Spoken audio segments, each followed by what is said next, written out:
Today's broadcast is brought to you by ClassicBaseballBroadcasts.com, your one-stop destination for thousands of authentic, vintage radio game broadcasts, interviews and highlights. Red Barber, Mel Allen, Vin Scully, Ernie Harwell, Kurt Godey are just a few of the Ford Frick Award-winning voices. There are hundreds more that will bring back childhood memories from back in the day when the game was always on. From the crack of the bat to the roar of the crowd, relive the moments that made Baseball America's favorite pastime. Get started for free and step back in time listening to baseball's greatest moments. Between these two fine football teams. It's a cool day, temperature 30 degrees, the relative humidity 60%, the wind out of the west-northwest at 5 miles per hour, and according to the weatherman, it might increase as the afternoon wears on. The Bears won the flip of the coin they have elected to receive. The Packers will be kicking from left to right, north to south. This broadcast is authorized under broadcasting rights granted by the National League Football Club of Green Bay and is solely for the entertainment of our listening audience. Any publication, rebroadcast, or other use of the descriptions and accounts of this game without the express written consent of the National League Football Club of Green Bay is prohibited. Now, in just 1 minute, Gary Bender will be here with the starting lineups and the play-by-play on this, the Green Bay Packer Football Network. You know, if you looked at a cross-section, see your Enco retailer and see him this week. Back at Lambeau Field, they have introduced the starting offensive 11 for the Chicago Bears, who will be receiving. Here's the way the team looks for Jim Dooley. At wide receivers, Dick Gordon, the second leading receiver in the National Football Conference, along with rookie George Farmer out of UCLA. The tackles are Randy Jackson and Wayne Mass. The guards, Howard Mudd and Jim Cadill. And the center, former Packer Bob Hyland. The quarterback will be Jack Concannon, and the running backs, Ross Montgomery and Ronnie Bull. For the Packers defensively, we expect to see Clarence Williams starting at a defensive end. Mike McCoy, along with Bob Brown, will be the defensive tackles, and Lionel Aldridge will be on the right-hand side defensively at an end. The linebackers will be Jim Carter, Ray Nitschke, and Fred Carr. The deep four, Ken Ellis, Doug Hart, Willie Wood, and Bob Jeter. And we're not going to know right off whether Bart Starr will be starting or not because the Packers having their defensive core announced here this afternoon. And Jim, of course, everybody most interested in that situation. But on the other hand, I'm sure a lot of people would like to see Don Horn come out with his second straight starting assignment and have a good day. Well, I think that's very true. There's been a lot of conversation, a little bit of controversy about Don Horn this week, whether he truly is the Green Bay Packer quarterback of the future. A few people have been questioning how we can possibly say young Don Horn. Well, young Don Horn is young. He's 25 years old, although this is his 4th year with the Green Bay Packers. Please remember that he missed all but one game of 1 year while in Army duty. And 25 is still very young for a quarterback. He has great potential. Everyone knows that. And we're just waiting to see if he can break his way out of this slump. Don has been inconsistent throughout his career, and if that were to be the case, then today he could have a good day. There isn't any doubt about that. I noticed down below, however, Gary, that Bart Starr has taken off his warm-up jacket and is now warming up along the sideline. So I would tend to think that if Bart is not going to start the game, he certainly is available to play here today.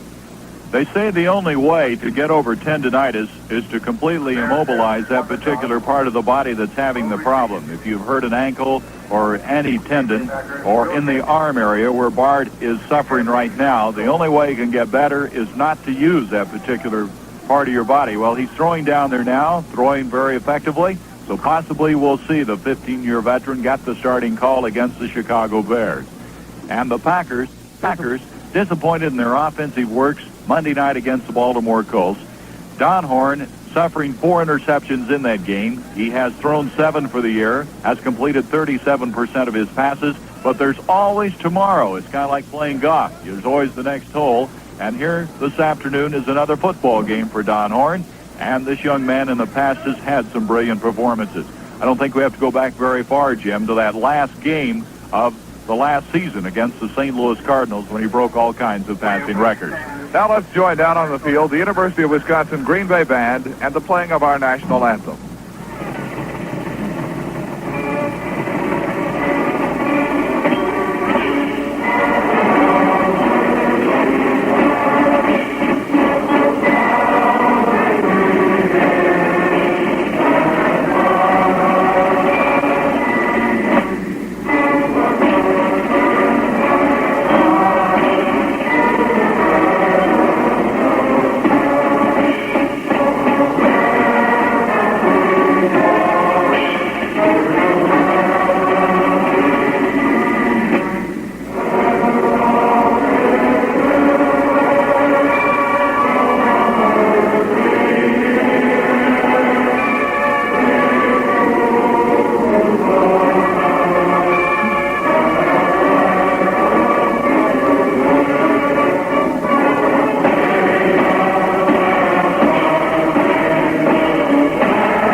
for which it stands, one nation, under God, indivisible, with liberty and justice for all.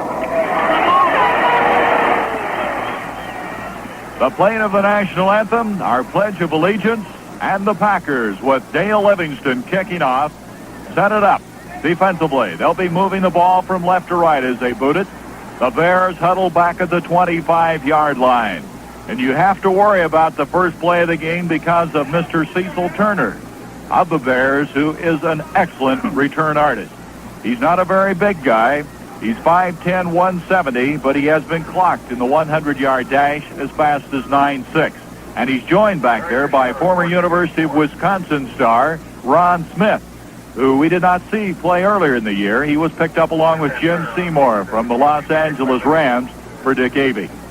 So Livingston standing at the 30-yard line, awaiting the okay to run up on the football. As this game is underway, Livingston hits the ball down the middle, end over end. Ron Smith has it at the 10, 15, 20. He goes to the far sideline, giving ground back to the 18. He's up to the 23-yard line and knocked out of bounds. Ron Smith, who has very good speed, tried to give ground and swing wide, didn't quite get the corner turned, and he eventually was run out of bounds by Al Matthews. They're going to mark the ball at the 25-yard line, where it'll be first down for Chicago. Gary, on that kickoff, the kicker, Dale Livingston, hung it up in the air and let the return team get down in plenty of time to cover the ball. At the 25-yard line, the Bears operating with people split wide left and wide right. Jack Concannon at quarterback for Chicago. Has Montgomery behind him along with Bull. He gives off to Ronnie Bull, and he's hit at the line of scrimmage. There is a flag on the play as Bull hits off the right-hand side and hit a brick wall. He had no opportunity to advance the ball whatsoever, as Clarence Williams, getting the defensive call at left end, was the guy initially there to make the tackle. Now the disposition of the flag as they talk things over at the 25-yard line. Illegal procedure is the preliminary signal against the Chicago Bears. And the Packers are going to refuse it, as Bull did not pick up any yardage on that slant off the right-hand side. Williams, picked up from the Dallas Cowboys, appears to be an outstanding acquisition for Green Bay, as he started last week against the Colts, getting the starting call here again this afternoon. George Farmer comes split to the near sideline. Dick Gordon to the far sideline. Second down, 10 from the 25-yard line. Concannon on a long count, takes the snap, backs up to throw at the 20-yard line. Up the middle is Farmer, incomplete at the 45-yard line, and he had a collision at that vicinity with Bob Jeter. Jeter, along with Farmer, hit head-on at the 45-yard line. No chance for the completion. Third down, 10. They had on Farmer what they call underneath coverage and also behind coverage. The man covering behind was Bobby Jeter. He wasn't quite sure whether he wanted to go for the ball or make sure that he went for George Farmer, and he decided at the last moment to go to Farmer. Had he dropped off, he might have intercepted that pass. Farmer, since getting the starting nod, has caught the ball 12 times for 219 yards. He has 9.8 speed himself. Third down, 10 from the 25-yard line. Concannon has two receivers split to the near sideline, and Gordon and Farmer. He straightens up to throw back at the 15, and he's thrown for a loss inside the 15-yard line. There's a penalty flag at the 23. As Concannon was stormed under, Lionel Aldridge was the first to get there, as he had no chance whatsoever to throw the ball. It's marked at the 15-yard line. There's a flag back at the 23. It evidently is going against Chicago. Holding.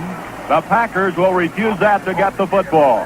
Here's some scores for you in the second quarter. The New York Giants 14, Washington 6. In the first quarter, New Orleans 10, Miami 7.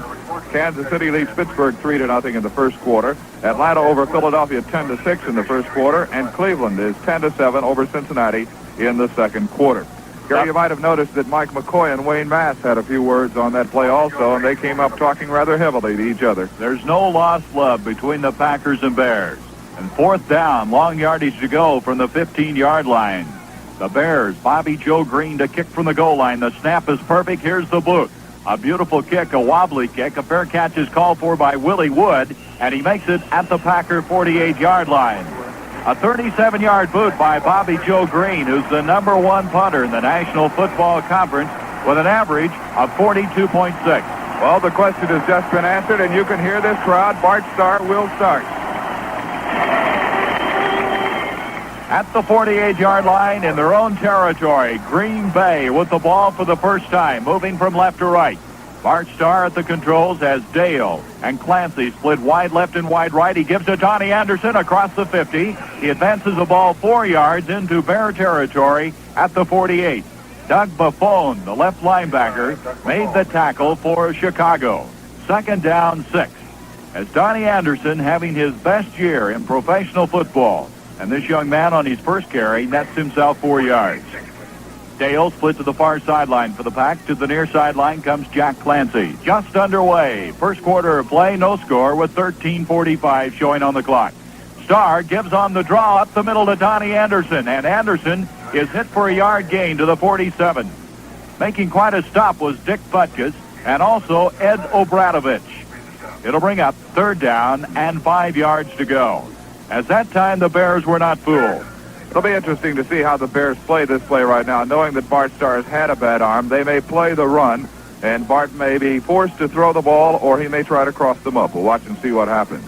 Third down 5 from the Bears' 47-yard line. Clancy to the near sideline, to the far sideline. Carroll Dale, Grabowski, and Anderson behind Bart Starr. Back to throw. Bart Starr at the 45. Swings one complete to Grabowski at the 45, the 40, and he's up to the 35-yard line before he's knocked out of bounds. Jim Grabowski, caught and dropped by Doug Buffone on a swing pass to the near sideline, and Grabowski, with his third straight starting call, converts it into a first down at the Bear 35-yard line. So Starr, on his first attempt of the afternoon, is successful. He didn't put a lot of strain on the arm that time, but threw it very accurately.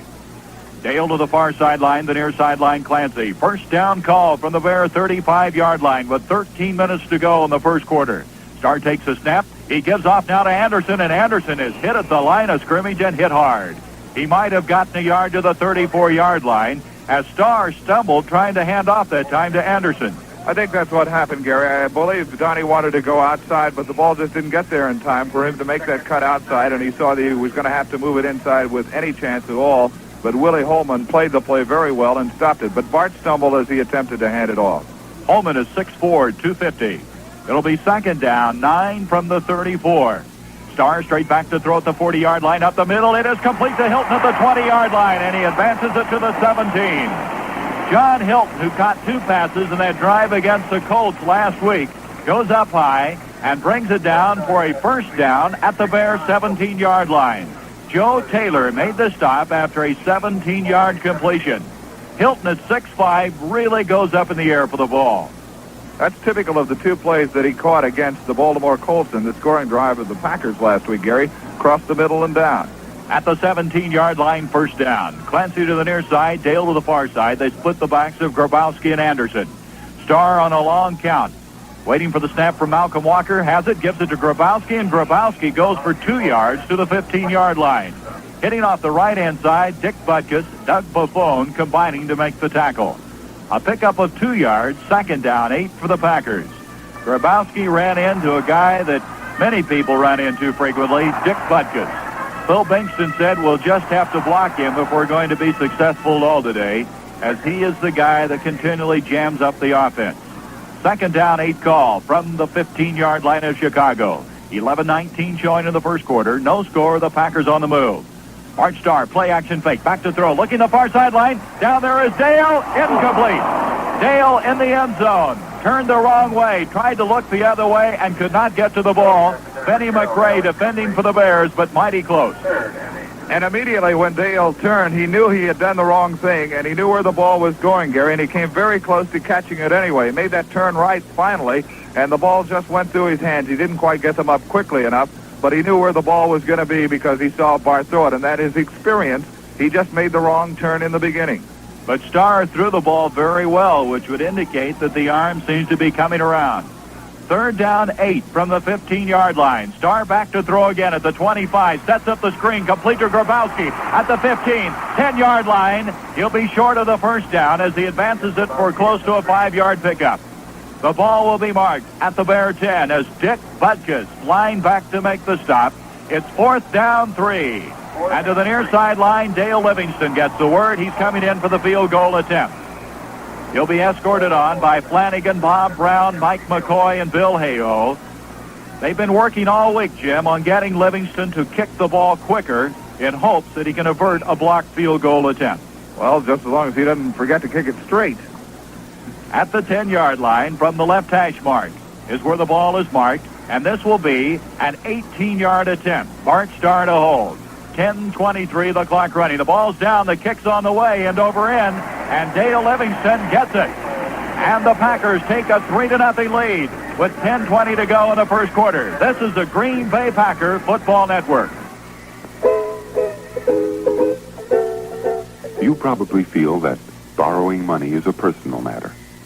And that's the policy at Thorpe, a company whose business it is to handle your money needs without making it everybody else's business. There's no reason to go to your friends or fellow employees. You simply come to Thorpe and arrange for a prompt, paycheck-tailored loan with completely personal attention. In fact, with just your own signature alone, you can establish credit for borrowing up to $1,000. And our records show that when you apply for a signature loan, you're very likely to get it. At Thorpe. Thorpe makes it happen today.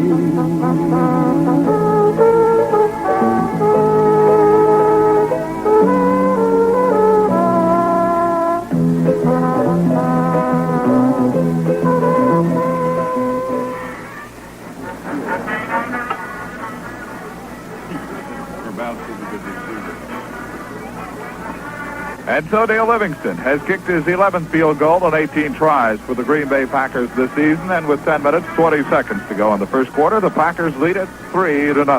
Well, the Packers getting on the scoreboard on their first opportunity, which is important in the early stage of the game. With 10:20 to go in the first quarter, 3-0. Livingston runs up on the ball, and he hits a line drive. It comes down the 5, hits over Ron Smith's head, and goes in the end zone and hit the goalpost, which automatically kills it.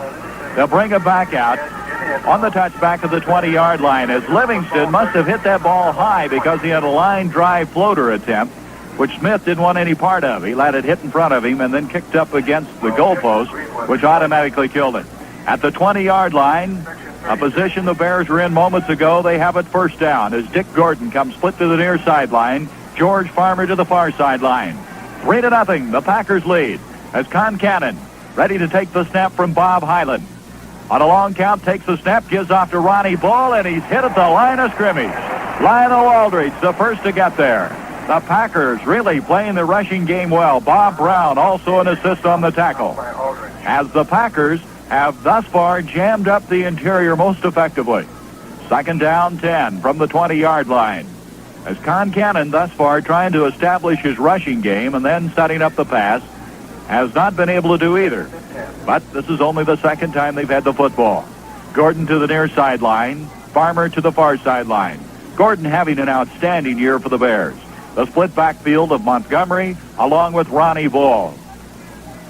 Concannon wanting to throw back at the 15-yard line, far sideline complete to Ronnie Bull. He's dropped though immediately at the 23-yard line by Doug Hart. Hart was on him as quick as he possibly could be, and Bull advances the ball for a 3-yard pickup, and that's all, as Doug Hart played it well. It'll bring up third down 7 from the 23-yard line. At that time, Concannon trying to throw to his back, coming out of the backfield, and Ronnie Bull. Bull is an excellent receiver. We did not see him in the first game this year in preseason play as he was coming off of a knee operation during the winter. Gordon and Farmer split to the near sideline. Third down 7 from the 23 with 8:57 to go in the first quarter. Concannon straight back to throw at the 15-yard line. He throws it up the middle, incomplete, intended for Bull at the 25-yard line. And Bull saw Ray Nitschke coming in, and I don't know, he didn't give too much of an effort as that ball came right by him, incomplete, as the defense came storming in on Concannon. Thus far, the Packer front four has really acquitted themselves well. Fourth down 7 from the 23. And Bobby Joe Green, who last time kicked it 37 yards, will boot it again. He is kicking into the wind as they move from right to left. The wind prior to kickoff time was not too bad, but they figure as the game wears on, it may pick up. It was in the vicinity to 5 to 8 miles per hour. From the 9-yard line, Green to kick, Ellison Wood standing at the Packer 36. The snap, the boot, almost blocked it. High, wobbly kick. Willie Wood calls for the fair catch and makes it at the Packer 41-yard line. That kick by Green almost blocked. but not quite, and the Packers now have it at their own 42-yard line. The man who came pouring through on Bobby Joe Green was Kevin Hardy, and Kevin got in there very quickly. He hit, actually, Green after the kick was away, but he certainly didn't hit him very hard, and the official standing right there shaking his head no when the contact was made. A 35-yard kick that time by Green. No return. Both have been fair caught thus far at the 42-yard line. Bart Starr still at the controls. He gives off to Donnie Anderson. He steps his way up across the 45 to the 46-yard line. George Seals, the Missouri graduate, making the stop for the Chicago Bears.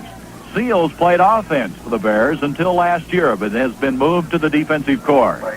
The ball marked at the 46-yard line, a pickup of 4. Second down 6.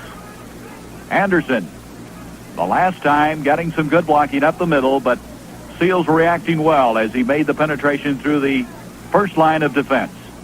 At the 46, they come out with receivers wide left, wide right. I give it to Grabowski, and straight ahead he comes across the 50-yard line down to the Bear 49. Straight ahead football. They're a yard short of a first down. It'll be third down. That was Leroy Cappy who was underneath, and Dick Butkus was on the top of it. So Butkus and Grabowski, who were teammates for a while at Illinois, get a chance to meet each other again. And now we have a change on this short yardage situation. Rich McGeorge comes in, and Jack Clancy will go out to give a little extra blocking in the line. It's done by practically every team in the National Football League now. Third down, a yard. They're at the Bear 49. They need to advance to the 48-yard line. Everybody in tight this time. The set running backs, Grabowski and Anderson. Bart Starr in a long count. Gives off to Grabowski. He has the first down as he comes up to the 45-yard line.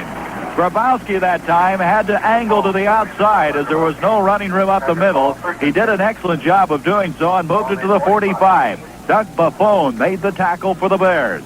But it's a first down for Green Bay, who moved up the middle on all 3 plays to pick up that first down. Now they split to the far sideline. Carroll Dale to the near sideline. Jack Clancy operating at the Chicago 45. Grabowski Anderson split in the backfield at the 6:41 mark. The Packers leading 3-0. Straight back to throw Bart Starr. Up the middle, Clancy's got it at the 30. He's the 25-yard line. Jack Clancy advances the ball for a first down to the Bear 25-yard line. Gary Lyle, a safety, made the tackle for the Bears as Starr threw it on the button. Bart is throwing the ball very well so far. The pinpoint passing, he hasn't had to throw it hard except for one time.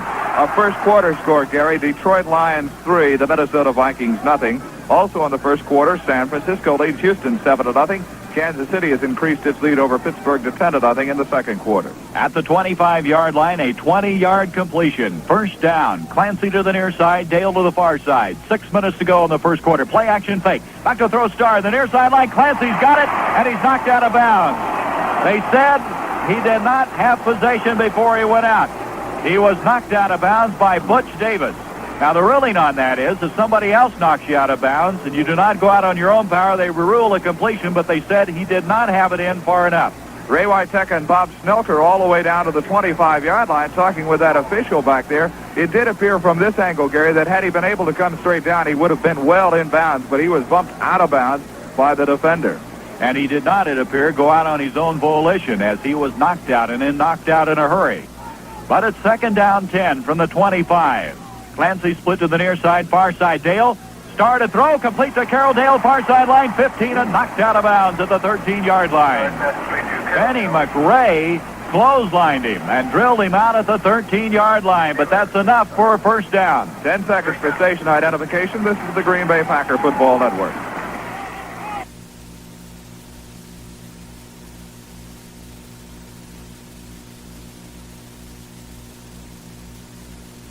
Bart Starr just hit his 5th pass out of 7 tries. Complete to Carroll Dale, moving the ball inside the 14-yard line of Chicago. First down.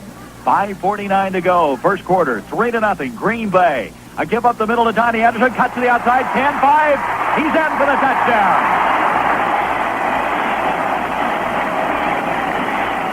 Donnie Anderson showing his ability to cut and turn it on. Went inside, then went to the far sideline, turned it on, and went in on his feet for the touchdown. A beautiful run by Donnie Anderson, who just seems to get better every game. 9-0, the Packers lead, and Livingston to attempt the point after. Anderson has done it all this year. kicking-wise, receiving and running the ball. And that time he made some move on the left-hand side against that defensive wall of Chicago. Livingston to kick, Starr to hold. The ball's down, the kick's up. It's good. And with 5:43, it's now the Packers 10, the Bears nothing. This is the Green Bay Packer Football Network.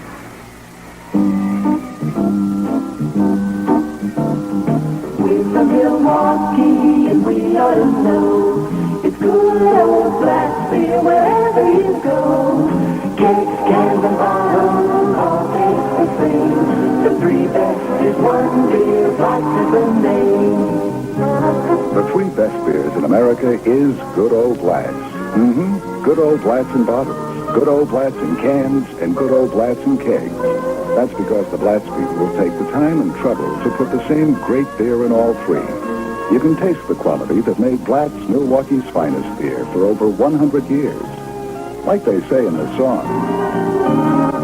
Cakes, cans, and bottles all taste the same. The three best is one beer, Blatz is the name. Pass the word. Good old Blatz is best. From the Good Old Blatz Brewing Company, division of G. Heilemann Brewing Company.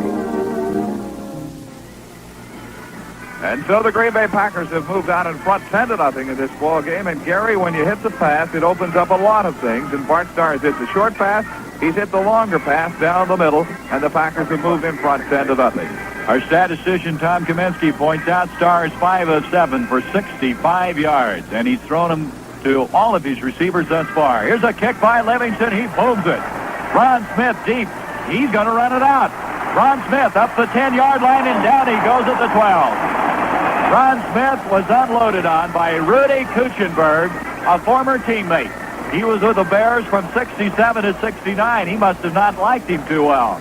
As they're going to move the ball to the 12-yard line, Smith was about 7 yards deep when he fielded it, tried to run it out, and the Packers reacted in a hurry. At the 12-yard line, the Bears have it. The crowd really had a reaction on that. As Ron Smith now is going to sit down a while and think about that one on the far sideline. He was shaken up a bit. At the 12-yard line, Concannon with bad field position to operate his team.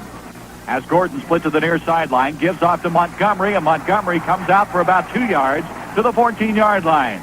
As Montgomery hits off the right-hand side, a pickup of 2, second down 8. As the Packers continue to be tough up the middle. Clarence Williams, the guy that made the stop. They're running at Williams here early in the ball game, anticipating they might have some success, but thus far, Williams has read it well and made 2 fine tackles. At the 14-yard line, second down 8. 4 minutes, 45 seconds to go in the first quarter. 10-0. The Packers lead the Bears. 2 people split to the near sideline as Concannon brings them out on a second down 8 call from the 14. Straight back to throw at the 5-yard line. Setting up the screen, complete to Montgomery at the 10, 15, 20, 25. He's to the 30-yard line for the first down. Montgomery catching that screen, eventually caught by Ray Nitschke. Also Bob Jeter. Jeter shaken up just a bit, but he'll be all right as the ball is marked at the 31-yard line. So Concannon able to pick up the first down on a 2nd and 8 call. Well, Gary, I think I've heard you remark this before. Jeter's going to have to come out, however, that a good play against a hard-charging team is a screen pass, and that's exactly what they pulled. The Packers were charging extremely hard. Jeter has to leave. Al Matthews replaces him at the 31-yard line. The Bears with a first down. Concannon gives off to Montgomery, hitting off the right-hand side for 2 yards to the 33-yard line. That screen play netted the Bears their initial first down of the afternoon. Jim Carter made the stop on the last play on Montgomery. It'll be second down 8. 3:40 showing on the clock in the first quarter. 10-0.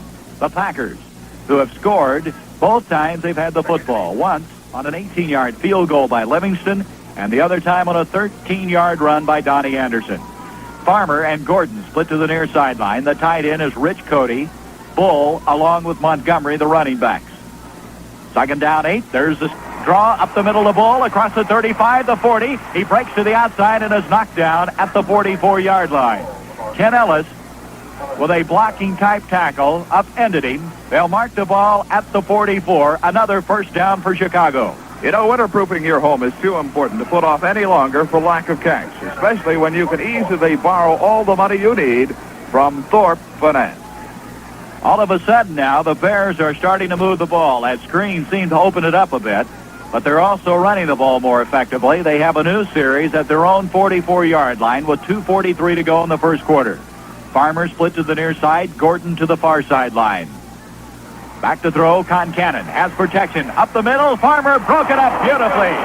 Willie Wood got a hand on the ball, and that saved a completion. As Farmer had position, the ball was on the way to him at the 35-yard line.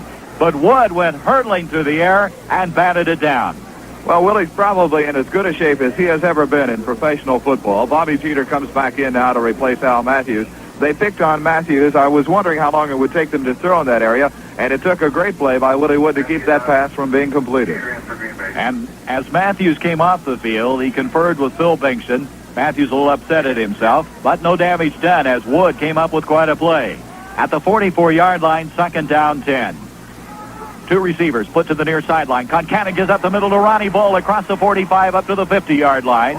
Fred Carr got him as Bull, now getting some success in the running game for the Bears, advances the ball to the midfield stripe. It'll bring up 3rd down, still 4 yards to go. As Concannon, hoping to keep this drive going, has a 3rd down call of importance for the Bears, who trail 10-0. The Bears, for the first time, have some field position as they operate from the 50-yard line. Gordon comes to the near sideline along with Farmer. Cody, the tight end. The split backfield, Montgomery and Ronnie Bull. Concannon takes the snap from Bob Hyland, back to throw at the 41-yard line, up the middle, almost intercepted by Fred Carr, incomplete. Carr had a shot at it, a pass intended for the tight end Rich Cody. And that's going to bring up 4th down, and the Bears will have to kick again as Bobby Joe Green will come in for the 3rd time. And Ellis and Wood go back for the Packers inside the 15-yard line. Green will be kicking into the wind with 1:49.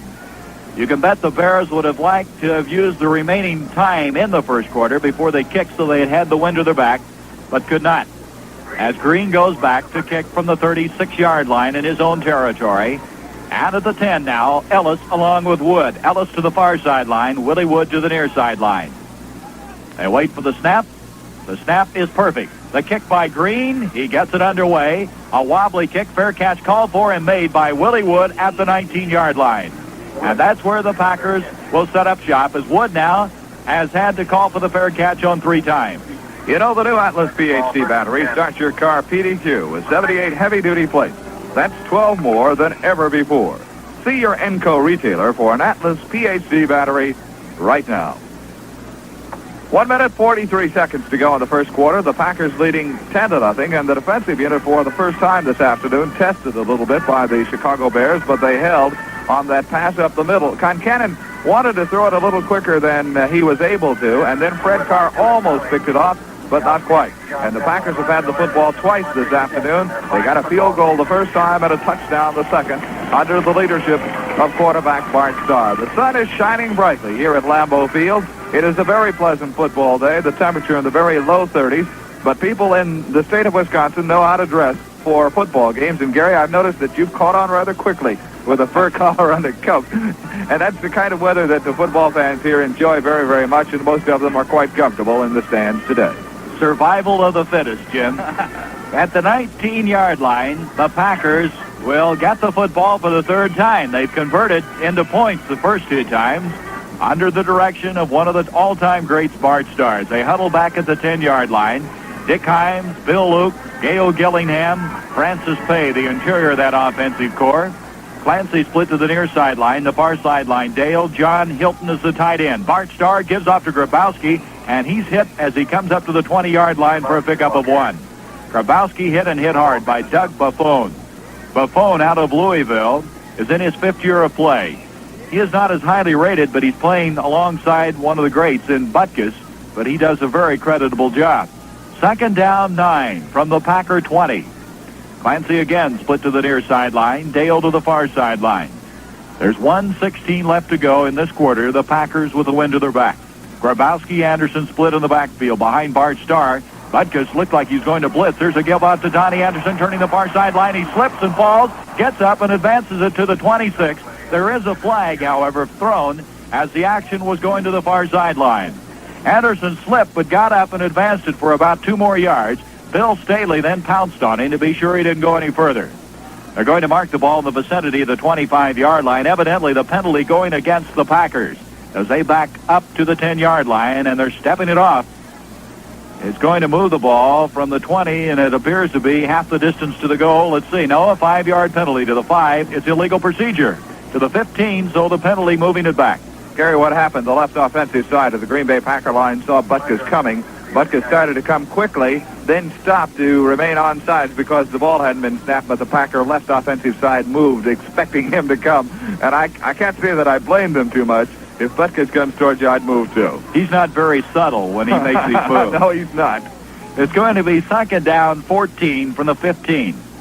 As Clancy split to the near sideline, tail to the far sideline. Bart Starr gives on the draw to Donnie Anderson, and he goes nowhere. George Seals was back there in a hurry. A loss back to the 14-yard line as that draw evidently was expected by Chicago as they read it from the moment it developed. So now it's a third down 15 situation after losing a yard on the last play. And the Packers, for the first time this afternoon with bad field position, huddle up at the 5-yard line.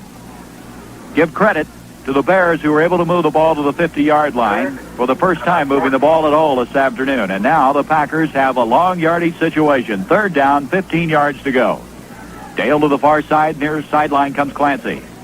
Let's see what he'll do on the long yardage situation. He's giving off to Grabowski, turning the near sideline, gets a block across the 15. He steps his way up to the 19 and knocked out of bounds. That's the original line of scrimmage. That's a good move on the part of Grabowski. However, to get out of bounds, Gary, they were aware of the clock, 14 seconds in the quarter, and the Green Bay Packers now will have the opportunity to kick the football with the wind at their back. And so Jimmy stepped out of bounds and stopped that clock with only 14 seconds. Ross Brubacher was the guy that made the tackle on Grabowski.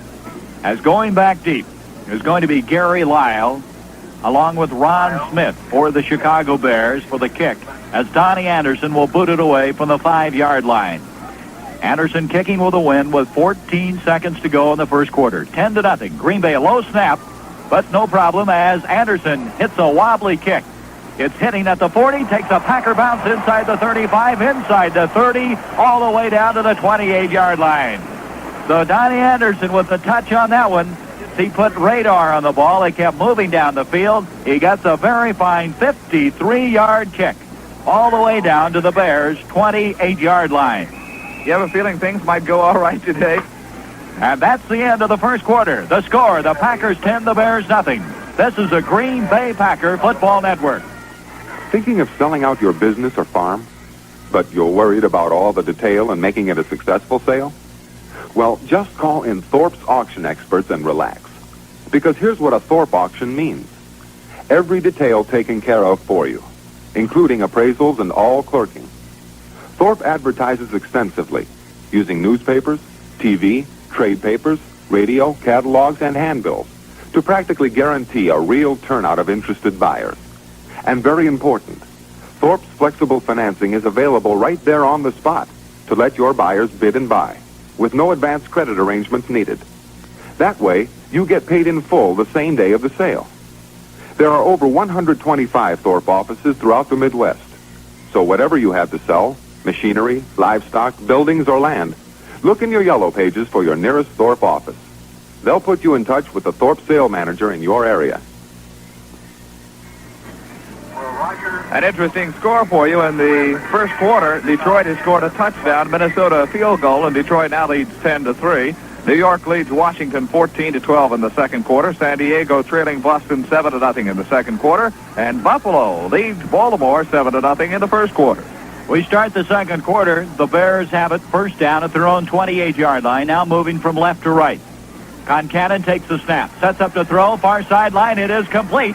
Up to the 40-yard line goes the receiver, and he's across the 40 to the 42. That's Dick Gordon that latched onto the ball, and it's going to be a first down for Chicago as Gordon, an outstanding receiver out of Michigan State, caught the ball and advanced it across the 40 to the 41-yard line.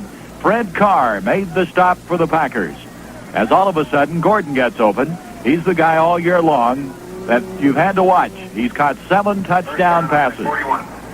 Farmer split to the near sideline, the far sideline goes Dick Gordon. First down call just underway, second quarter of play. The Packers lead the Bears 10-0. Concannon, play action fake, back to throw, sprinting the near sideline. He throws up the field, broken up by Doug Hart, intended for Ronnie Bull at the 35-yard line. That was close to being a completion as Concannon faking up the middle, sprinting the near sideline, trying to hit Bull coming out of the backfield, but Hart was there to get a hand on the ball. Bob Brown was the guy that was putting the pressure on Concannon, who was trying to get open to throw the football. Thus far, Concannon has thrown to his backs most of the time. Montgomery, also Ron Bull, two of his primary receivers in the early action. The clock stopped with 14:49 to go in the second quarter. Second down 10 from the Bears' 41-yard line. Farmer to the near side, Gordon to the far sideline. Concannon brings out the Bears, hoping to get an offensive drive sustained and going. Takes a snap, sprints the near sideline, wanting to throw. It's thrown complete to Farmer, and he's knocked out of bounds at the 45, but did he lose the ball? It was popped up, but they say he had possession. Farmer is ruled a completion at the 46. The crowd didn't like that one. Kenny Ellis jarred him loose from the ball. Phil Binkson is talking with the official down there, Gary, and you can almost read his lips. He wants to know how that can be a completion. If the one to Jack Clancy before when he was pushed out of bounds and Phil was pointing down there at the 20-yard line, I think he said, I want him called even, if you please. Anyway, Farmer did have possession of the ball. It was knocked out, and he had possession when it went out of bounds. First down at the Packers' 47-yard line as Farmer, the rookie, latching onto the pass, a 12-yard pass completion. Two receivers put to the near sideline. Concannon play action, fakes the 45-yard line. He's throwing up the middle. Down there's Gordon by himself. He dropped it. Gordon at the 2-yard line dropped the football. He had beaten Willie Wood. He was open by 5 to 7 yards, but he could not hang on.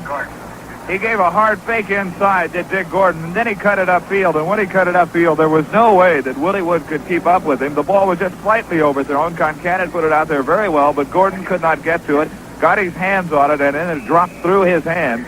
But he turned it inside hard and then came down the middle on a fly pattern and had everybody beaten.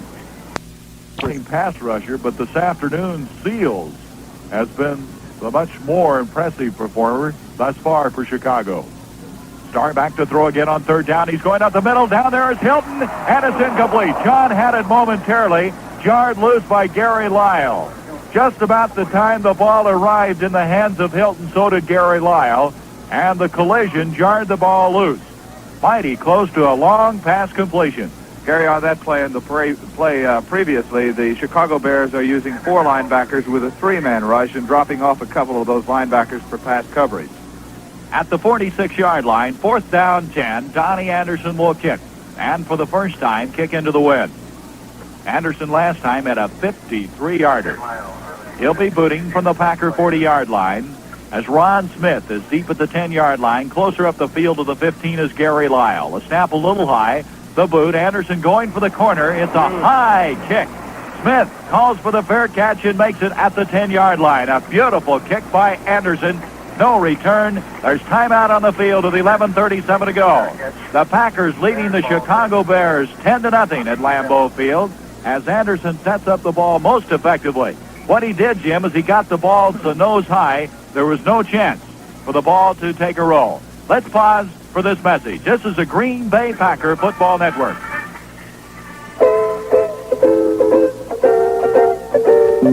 I wanna feel free. I wanna gaze into the sky and tell everybody what a lucky guy am I. 'Cause nothing worries me. Thorpe makes it happen today. Thorpe Finance, Thorpe Finance. Now you can borrow big from Thorpe, or you can borrow small, like just some cash to tide you over till payday. Thorpe will lend you all you need on payday-tailored terms, too. Thorpe makes it happen today. There are over 125 Thorpe offices throughout the Midwest, nearby and ready to serve you. Just look in the yellow pages under loans for Thorpe Finance. Once again, the Chicago Bears forced to start from deep in their own territory. Anderson that time got a 35-yard kick, but more importantly, no return as he got the ball up high, nose-wise, and it just seemed to hang in the air at about the 10-yard line. Quick pitch to Montgomery. The 10, the 14-yard line, and tripped up. Ross Montgomery trying to turn the near sideline as Jimmy Carter knocked the feet out from under him. They'll mark the ball at the 14-yard line, a pickup of 4 yards, second down 6. 10-0, the Packers lead. 11 minutes, 20 seconds to go before halftime here at Lambeau Field. On a cold day, temperature 30 degrees, but a sunny day and a capacity crowd as usual here in Packerland. The ball now at the 14-yard line. Jack Concannon operating his team, moving from left to right. A give to Montgomery across the 15. He's up to the 17-yard line. A pickup of 3. He was slammed down and slammed down hard that time by Bob Brown. So with 10:51, it'll be third down, still 4 yards to go for Chicago.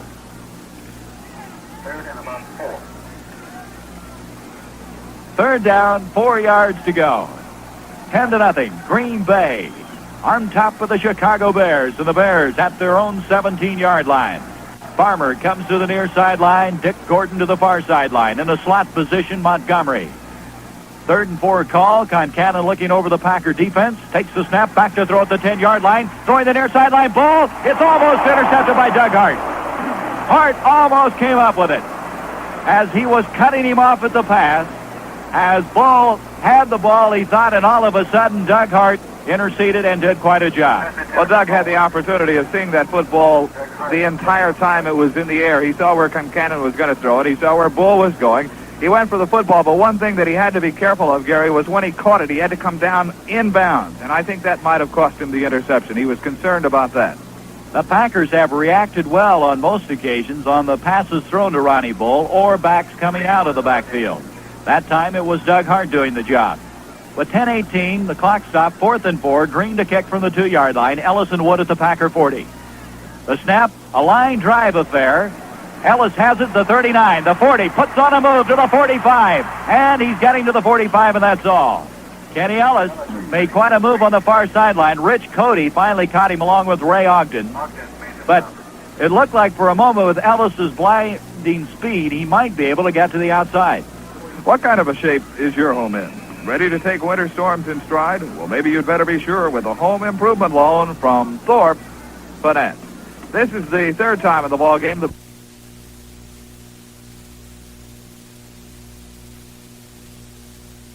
Return by Ken Ellis. The Packers at their own 45. A give to Donnie Anderson. A flag in the air, and Anderson is hit hard at the 49-yard line. But flags in the air. Making the stop, Mr. Butkus, in one of his classic bone-crunching, jarring tackles on Donnie Anderson. A penalty against the Packers, moving the ball back to their own 39-yard line, offside, the call. So back at the 30-yard line, the Packers now will have a 1st and 15 from their own 39.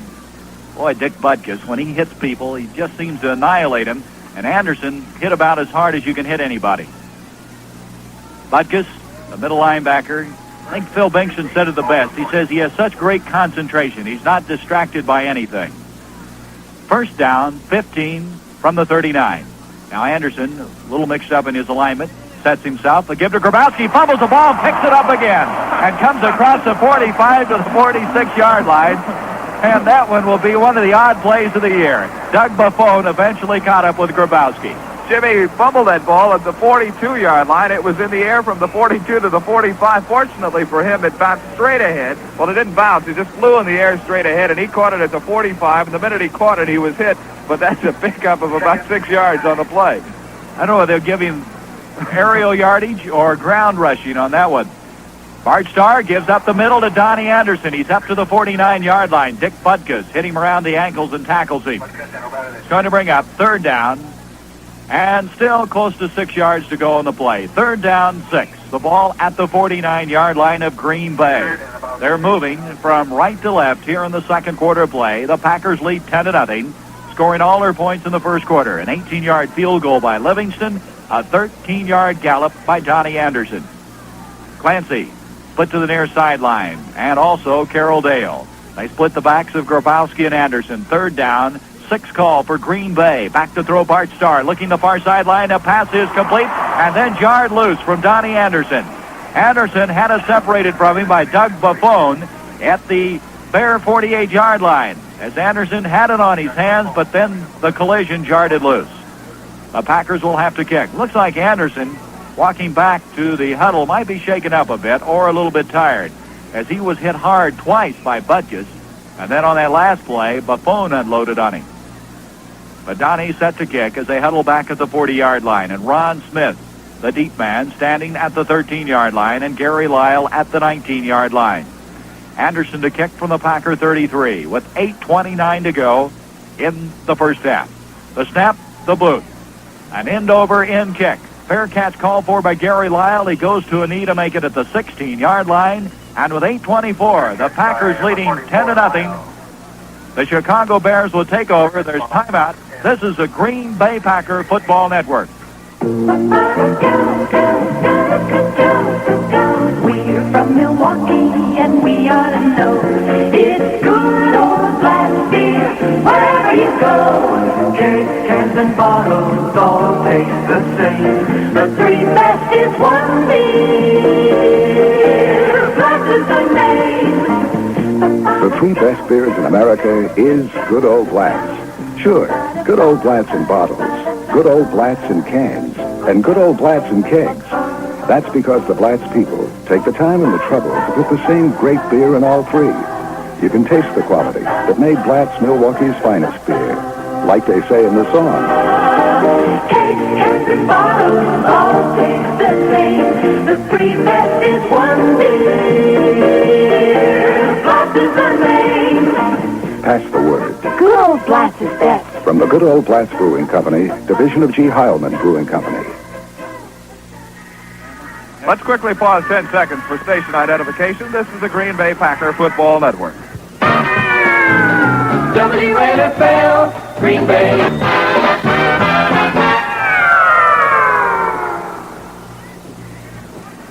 The Chicago Bears, after that punt by Anderson, have the football with 8:24 to go here in the second quarter play.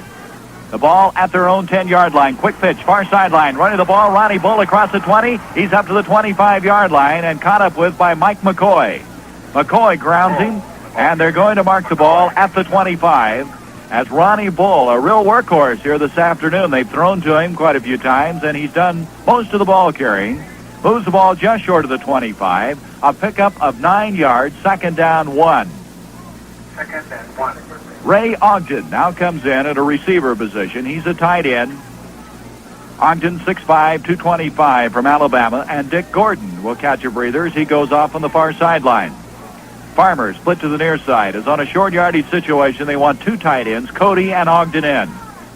Concannon on a long count on a second down 1. Gives off the ball, and he's thrown for a loss.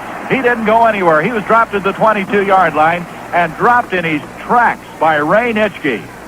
That play didn't even develop. It was stopped before it even got underway. On that running play, Ray Nitschke came up to the line of scrimmage, Gary, just as they started to snap the ball, and then he filled the hole, moved in about 2 yards, filled that hole, and the runner ran right into him, and Ray had perfect position to stop him. He didn't move once he hit Ray Nitschke. A loss of 3 yards, third down 4. Ogden checks out. Dick Gordon replaces him, and Gordon goes split to the far sideline. Near side, George Farmer. Now Concannon will have to go to the air. Back to the 15-yard line. Throwing up the middle at the 35. Gordon did not make the catch.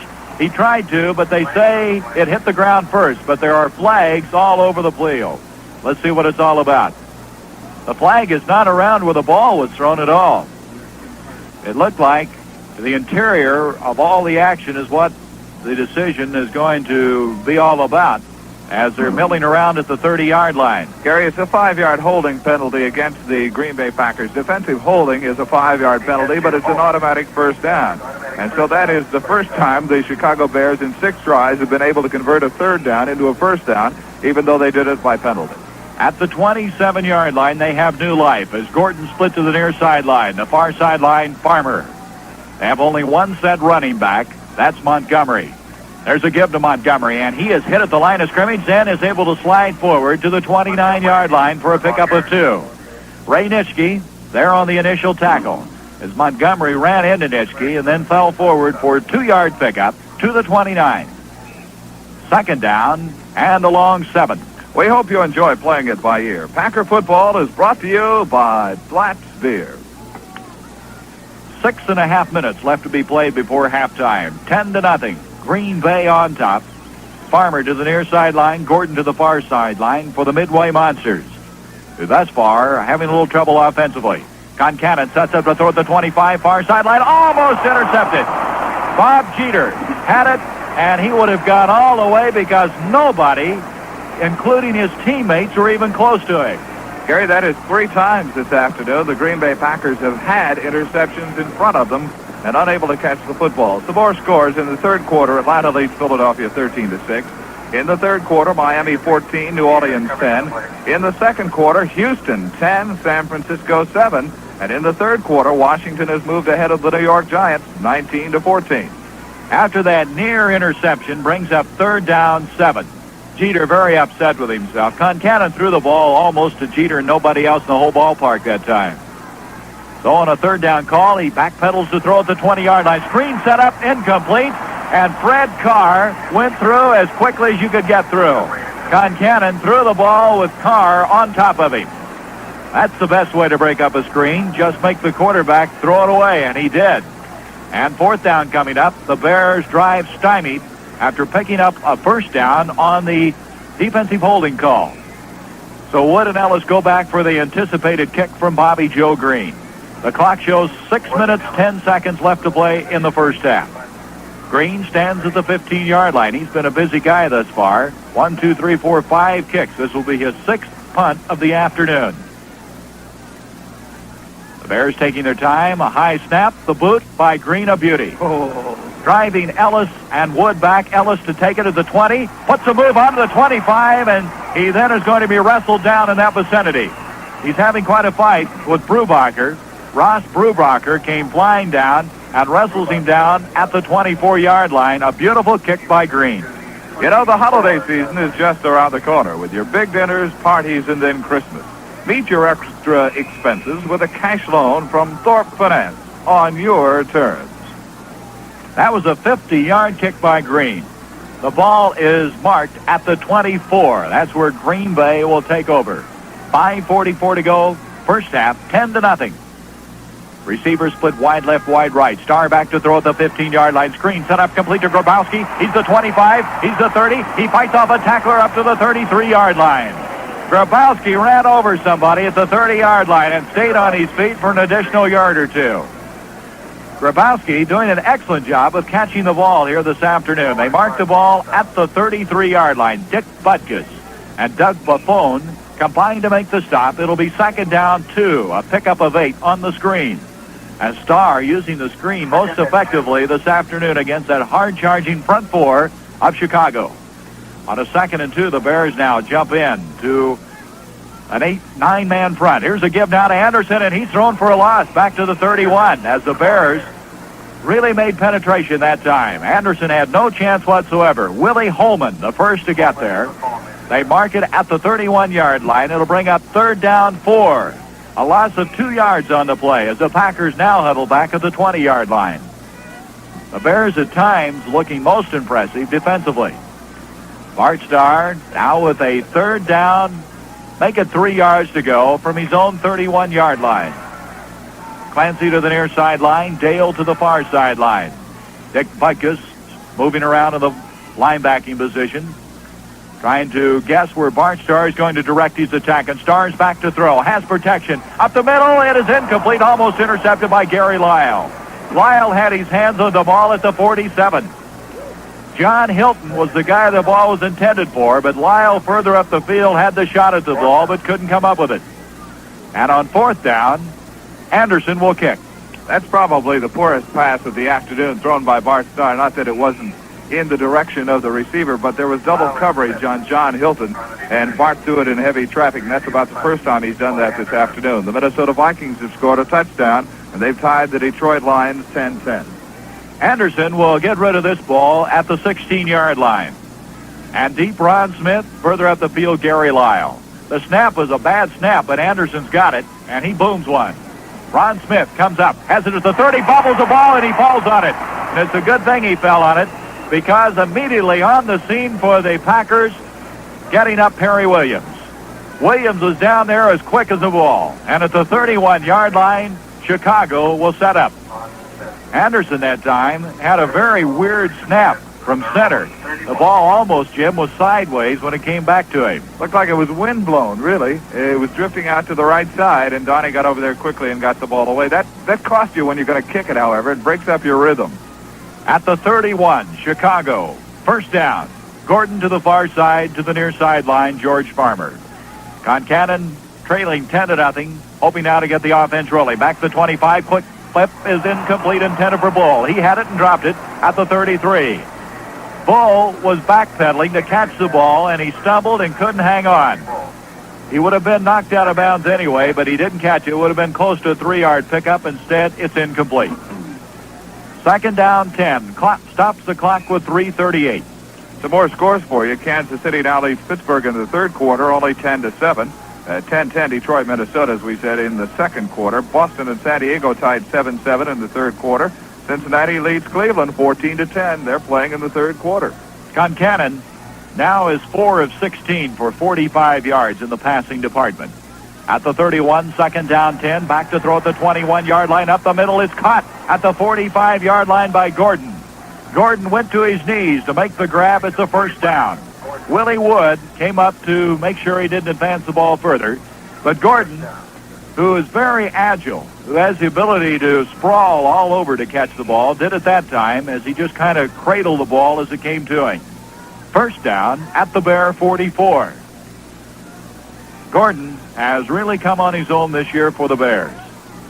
He split to the near sideline, Farmer to the far sideline. 3:05 remaining in the first half. Concannon just completed his fifth pass, back to throw at the 40-yard line, has protection, now breaks down, he's scrambling loose. He comes up the 45 to the 49, and he's nose down at the 49-yard line in Bear territory by Doug Hart. Concannon almost was thrown for a big loss back at the 40-yard line, but sprinted out of trouble. Interestingly enough, on the far side of the field behind the Chicago bench, Bobby Douglas is warming up for the Bears. And at the 49, it'll be second down 6, a pickup of 4 by Concannon, who is running for his life. At the 40-yard line, the former Boston College star talks it over. They break huddle. Jim Seymour now in at a wide receiver position, split to the near sideline. Gordon and Farmer split to the far sideline. A young receiving core, really.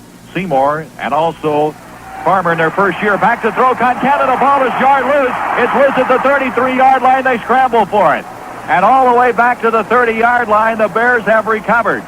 As Concannon set up the throw, but before he could cock his arm, the ball was jarred loose, and the fight ensued all the way back to the 30, where the Bears got it, as the Packers really came storming in. Gary, that's the 11th time this year that Jack Concannon has fumbled the football. Fred Carr had a shot at the football, but the defender for the Chicago Bears was just a step ahead of him, but he was going at full speed. If he doesn't come up with that ball, Randy Jackson, then Fred Carr will get it. Timeout has been taken. This is the Green Bay Packer Football Network. Practically everybody has to borrow money or use financing services sometime. And your own financial needs are almost as individual as your fingerprints. That's why Thorpe Finance says, we'll lend you all the money you need, up to $5,000 or more, for any reason. And that reason could be to pay off all your bills and end family arguments over money, to make home improvements, buy or finance new appliances, color TV or furniture, take a good vacation trip, or buy recreation equipment, meet unexpected medical or dental expenses, maybe just handle an emergency cash shortage till payday. Anyway, you know why you need the money, and Thorpe will lend it to you, promptly. Thorpe also arranges individual loan terms. You set them up to fit your ability to pay. So look in your yellow pages and find which of Thorpe's more than 125 Midwest offices is nearby to serve you.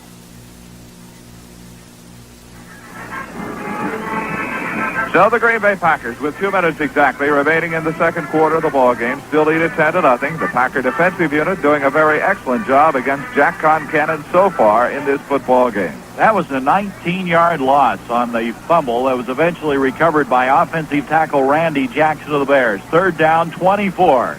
At their own 30, the Bears almost offside with the Packers, but getting back in time. Here's Concannon giving up the middle, running with the ball, and coming up across the 40 to the 43 is Ronnie Bull. Bull getting the ball almost up to the original line of scrimmage before Willie Wood caught him. And Bull that time had a pretty good hole off the left-hand side. There is a flag on the play.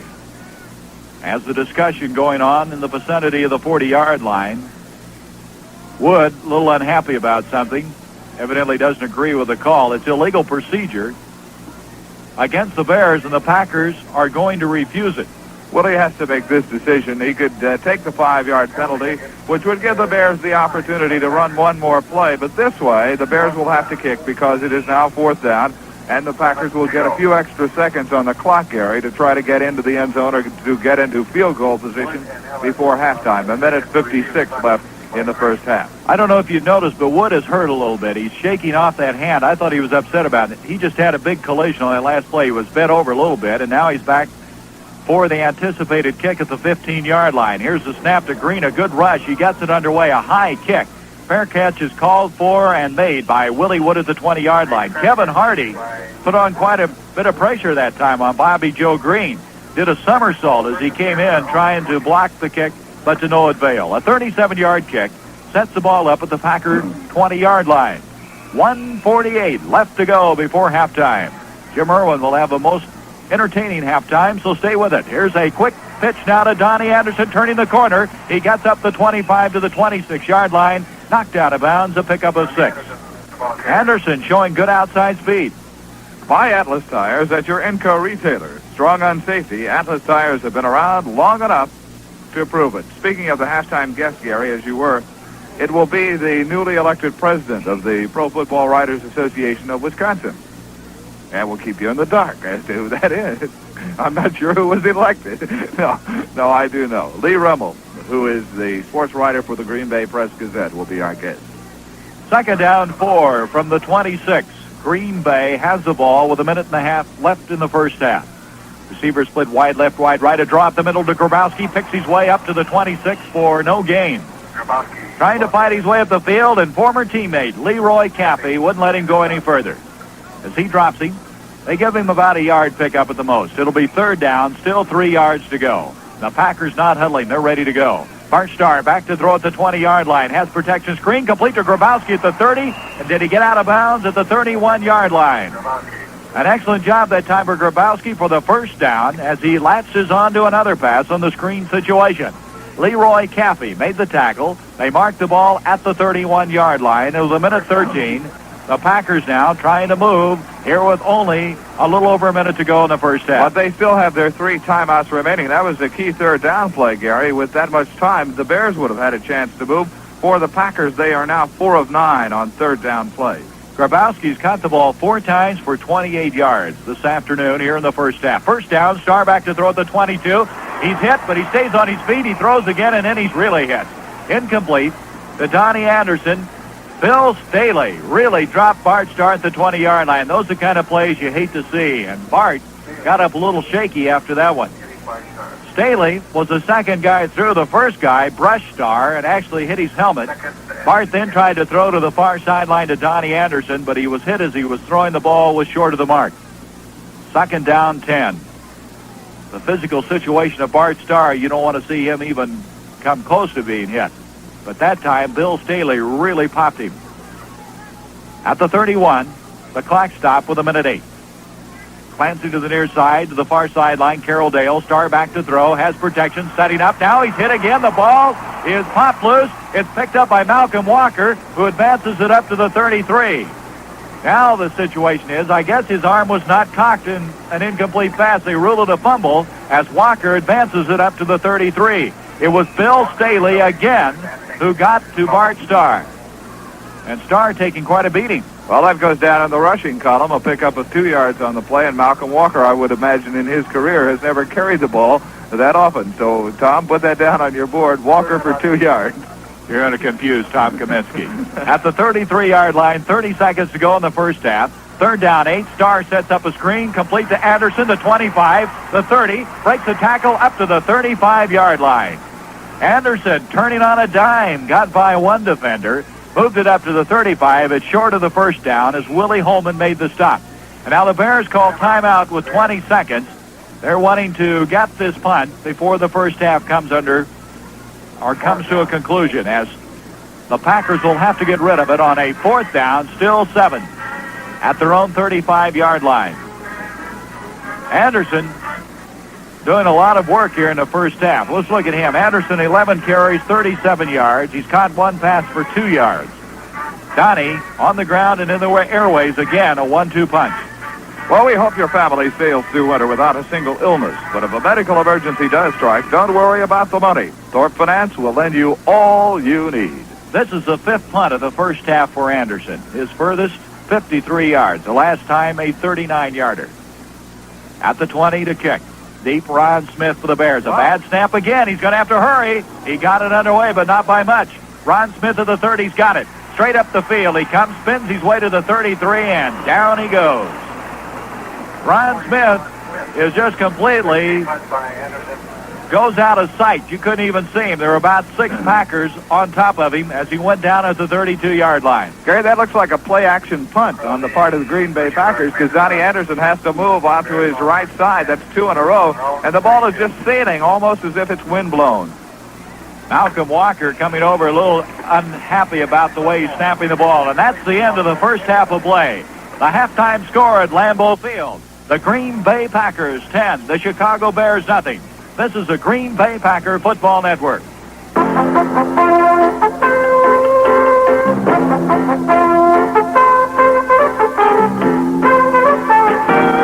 interesting fact. Most people drive for less than 20 minutes and stop and drive again. Maybe that's what you're doing right now. Well, the first few minutes you drive, the minutes it takes to warm up your car, are the dirtiest few minutes.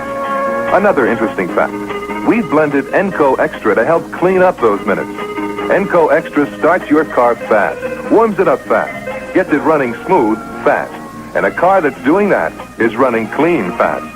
Enco Extra also keeps your car running clean because it contains a powerful carburetor cleaner called Vitane 7.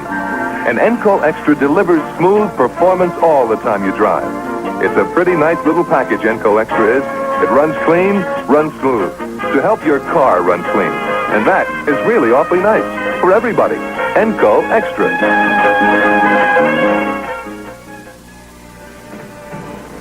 The Packers here in the first half of play, scoring all 10 of their points in the first quarter. Scoring with 10:20 to go in the first stanza on an 18-yard field goal by Dale Livingston after the Packers getting the ball for the first time. Moved the balls in 7 plays to the 10-yard line and then had to go for the field goal. Livingston booting it, making it 3-0. Then with 5:43 to go in the first quarter, the Packers marched the ball 58 yards in 8 plays. Donnie Anderson scoring on an end around or around the end on the left-hand side from 13 yards out. The point after by Livingston making it 10-0 in the second quarter. No score. That's how it stands at halftime, 10-0. And with the halftime, Jim Irwin. First of all, let's check the scoring here at halftime of the other scores of games being played in the National Football League today. Atlanta and Philadelphia are all tied 13-13. They are now playing in the fourth quarter. Nearing the half, the Buffalo Bills lead the Baltimore Colts 14-7. And that could be a major upset if it continues that way. Cincinnati ahead of Cleveland 14-10. That also is in the upset category. They're playing in the third quarter. Detroit and Minnesota in the second quarter. It is tied at 10-10. Kansas City has moved ahead of Pittsburgh 17-3, playing in the third quarter. In the fourth quarter, Miami leads New Orleans 21-10. In the third quarter, Boston and San Diego are tied 7-7. And in the third quarter, Washington moving well ahead of the New York Giants 26-14 in the third quarter. At near halftime, it is 10-7, Houston leading San Francisco. And later on this afternoon, the Jets will be at Los Angeles, and Oakland will play at Denver. Now our halftime guest is the newly elected president. In fact, only about 2.5 hours ago, the elected president of the Professional Football Writers Association chapter in Wisconsin, Lee Remmel of the Green Bay Press-Gazette. Lee, you've seen a few Chicago Bear Green Bay Packer games in your time, and this is pretty typical of those kind of games. Well, I would say so, Jim, yes. In fact, the first quarter was a typical Bart Starr production. He moved them 42 yards in 7 plays to a field goal, and then 58 yards and then another 7-play drive for a touchdown. It's a typical Starr performance. Of course, the second quarter, the Bears have tightened up defensively, and they've been covering our short pass game a little better, and also the run. I was interested in that first half of the ball game. The Packers appeared to have 3 pretty good shots at interceptions against Jack Concannon. That ball just keeps slipping away from us. That's right. Maybe it's the weather, Jim. It's only 30 degrees, so it's just pretty hard on the hands. If you look back, Lee, to all of the Bear games that you've seen, some great performances I've seen here by Gale Sayers, and I know you have too. Is there any one particular game in this series that stands out in your mind? Well, there are a couple, Jim. Some of them way back. The Bears beat us very badly here, 30-7 in the first game of 1946, and we went to Chicago for the return match. And I remember I made the trip with the team on the train, and there wasn't a sound out of anyone all the way down there, all 200 miles of it. And the next day, the Packers played a fantastic football game, yet lost it 10-7. The Bears got into Green Bay territory only twice. Once when Ed Cody picked up a fumble by Ted Pritchard, ran it for a touchdown, and the other time when they got in for a field goal. The Packers finally scored in the fourth quarter. It was a truly great, primitive type throwback football game, an old-fashioned bone crusher. There was a pretty good game here in the opener of 1959 that you recall, I'm sure, too. Oh, that was another great one. And in fact, although the Packers had been in business 40 years at that point, that was the first time a coach was ever carried off the field that afternoon when the Packers upset the Bears 96 in that opening game. Lee, I talked about you being the newly elected president of the Pro Football Writers Association chapter of America here in Wisconsin. What is the association? What are your purposes for banding together? Well, one of the primary reasons is sponsoring a scholarship to our deserving college students in journalism, and we do have one right now. His name is Tim Dowling. He's in the second year of his scholarship at the University of Wisconsin, and he's a very promising young journalist. Another, the basic program we have was a sponsorship of this annual Pro Football Writers Dinner in Milwaukee, which will be upcoming this year on February 28th at the Spitzer Hotel. I know that dinner is still in the planning stages. Do you have any idea whom we might see there as guests? I know you have many Packer guests at the dinner. Well, that's right. Well, it will be the top award, of course, is the Vince Lombardi Dedication Award, which is voted upon by the sports writers after nominations are submitted from the publicity directors of the respective clubs throughout the league. This year, of course, there are 26 clubs who will be submitting nominations. The first winner was Doug Atkins 2 years ago, and last year, of course, it was Joe Kapp of the Minnesota Vikings. Lee, this is a tough Green Bay Packer football team to figure out. I think many of us can see signs of being an excellent football team, and yet at times we seem to break down a little bit. That's true, and I think it's probably one of the big factors, of course, Jim, is that we have so many new people in this football team. There are 16 new people on this team from a year ago. It's very difficult to infuse that many people into a ball club and expect a consistently organized performance. I think all things considered that Phil Bengtson has not really done a truly remarkable job with his football team, considering the number of new men and also the major injuries, which cost him people like Dave Robinson, who is undoubtedly the premier outside linebacker in football. You can't lose a man like him and not feel it. They've got some pretty good young people here, haven't they? Oh, I think perhaps this is if not the best, certainly one of the best rookie crops the Packers have ever had. Ken Ellis has already made people forget about Herb Adderley. Certainly he's going to get beat now and then, but overall I think he's done a really outstanding job, and he is a truly fantastic athlete. I think this boy is going to be all pro in another year or two. He's got unusual ability. Lee, I've heard the players who play alongside in the line against alongside with Mike McCoy against the other offensive units feel that Mike McCoy is going to be a good athlete in the future, too. Well, that's right. I think Ray Nitschke has paid him about as glowing a testimonial as you'll find. He said if everyone on our ball club hit as hard as Mike McCoy does, nobody would step on the field with us. Down along the sidelines, just to interrupt for a moment, some of the pom-pom girls are...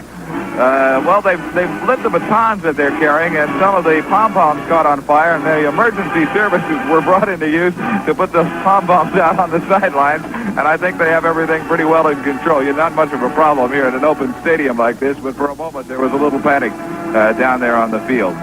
Lee, we've got some tough games coming up. 5 straight games on the road, and that's a difficult proposition for the Green Bay Packers. Oh, that's true. I was mentioning this the other day to someone else. I can't imagine having a more difficult schedule than the Packers have had this year. Not only the teams that they've had to play, but the fact they've had to play 2 Monday night games. They have a Thanksgiving Day game, and also finishing the season with 5 games on the road. You can't get it tougher than that. Well, you know, they promised us with this new alignment that we'd get some warm weather cities here late in the season, so they gave us Pittsburgh, Chicago, Detroit, and Minnesota. I'm still waiting. Lee Rumble of the Press Gazette and the newly elected president of the Pro Football Writers Association of America chapter here in Wisconsin. Thank you so much for coming by, and we'll look forward to seeing you again. Thank you, Jim. It's been a pleasure. All righty. We're at halftime. 10-0. The Green Bay Packers lead the Chicago Bears, and we'll continue with our programming in just 1 minute on this, the Green Bay Packer Football Network. I wanna feel free. I wanna gaze into the sky and tell everybody what a lucky guy am I. Come, nothing worries me. Thorpe makes it happen today. Thorpe Finance, Thorpe Finance. When the TV announcer says, "And now in living color," do you sit back to enjoy or just wish? Wishes come true at Thorpe, where you can borrow all the money you need. Thorpe makes it happen today. There are over 125 Thorpe offices throughout the Midwest, nearby and ready to serve you. Just look in the yellow pages under loans for Thorpe Finance. Halftime, 10-0. The Packers over the Chicago Bears. 10 seconds for station identification. This is the Green Bay Packer Football Network. WNFL, Green Bay.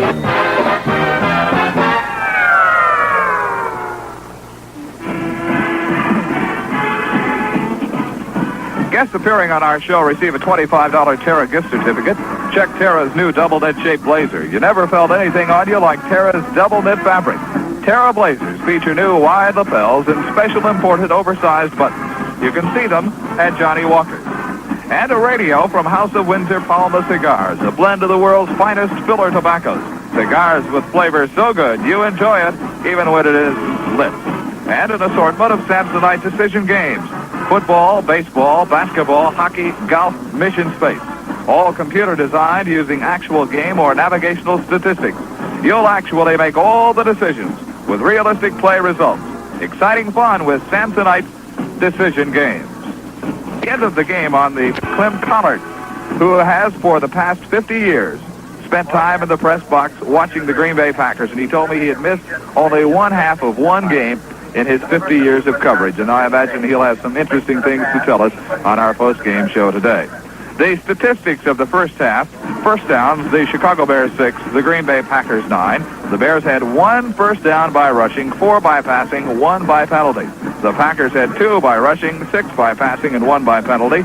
Total offensive yardage, the Packers had 159 yards, and the Chicago Bears just 83. The Packers ran 36 plays, the Bears 32. The Packers had 64 yards rushing, Chicago 54. The Packers 95 yards passing, and Chicago 29. The Chicago Bear quarterback, Jack Concannon, was thrown twice attempting to pass for a loss of 29 yards, and Bart Starr was thrown once for a loss of 2 yards. Starr 9 of 16, no interceptions. Concannon only 5 of 17 with no interceptions. In punting, Donnie Anderson punted 5 times, averaging 39.6 on his punt. Bobby Joe Green punted 7 times, so we've had 12 punts in the first half of this ball game. He punted for 40.4 yards per punt.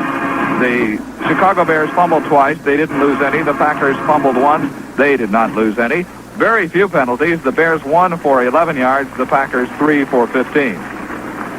Individually, as the University of Wisconsin Green Bay completes its halftime showdown on the field, Ronnie Bull has carried the ball 7 times for 36 yards. Ross Montgomery 5 times for 13 yards, and Concannon ran with it 1 time. He had to scramble for a 5-yard gain. For Green Bay, Anderson had 11 carries, 38 yards. Grabowski 8 carries, 23 yards. In receiving, Farmer 1 for 12, Gordon 2 for 26, Montgomery 1 for 17, Bull 1 for 3. Clancy caught 2 for 38 for the Packers, Dale 1 for 11, Grabowski 4 for 29, Hilton 1 for 17, Anderson 1 for 2. The Green Bay Packers are back on the field and will be ready with the second half kickoff in just 1 minute on this, the Green Bay Packer Football Network. We're from Milwaukee and we ought to know it's good old Blatz beer wherever you go. Cans and bottles all taste the same. The three best is one beer, Blatz is the name. The three best beers in America is good old Blatz. Sure, good old Blatz in bottles, good old Blatz in cans, and good old Blatz in kegs. That's because the Blatz people take the time and the trouble to put the same great beer in all three. You can taste the quality that made Blatz Milwaukee's finest beer for over 100 years. Like they say in the song, Kegs, cans, and bottles all taste the same. The three best is one beer, Blatz is the name. pass the word. Good old Blatz is best. From the Good Old Blatz Brewing Company, division of G. Heilemann Brewing Company.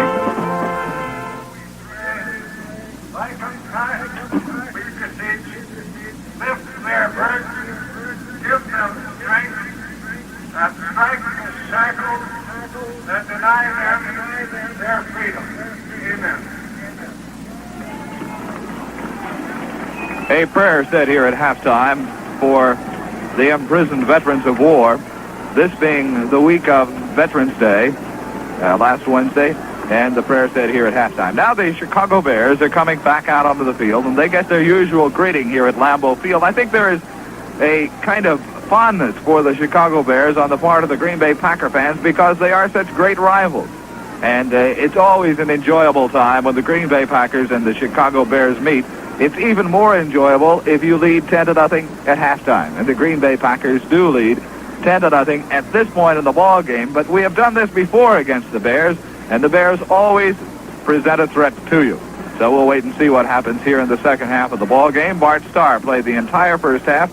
He is warming up on the sidelines. And, Gary, I would say you'd have to be terribly encouraged by the progress made by Bart Starr in the last couple of weeks. You do. On the other hand, though, you're very, what do you want to say, apprehensive. The way he got hit there in the second quarter. A couple of times, Bill Staley didn't greet him very, very nicely. He dumped him twice, almost on successive plays, and every time that Bart Starr goes down, you hold your breath. But evidently, the tendonitis that's been affecting his arm for the last 3 weeks, now coming around. And is that encouraging for all Packer fans? Gary, to my knowledge, Forrest Gregg, for the first time, is on the field, and this will keep his string intact. He will now tie the record. He'll be out there forming the wedge on this kickoff. That's 182 games, and hopefully he will break that record next week. 182 games. That's a lot of football games. He was talking about all the fine players he's been associated with, many of whom did not play very long due to an injury. You have to be very durable. There's been times when he didn't think he was going to be able to answer the bell, but he did. Mac Percival will kick off for the first time in this game. As they started the game, the Packers kicked off.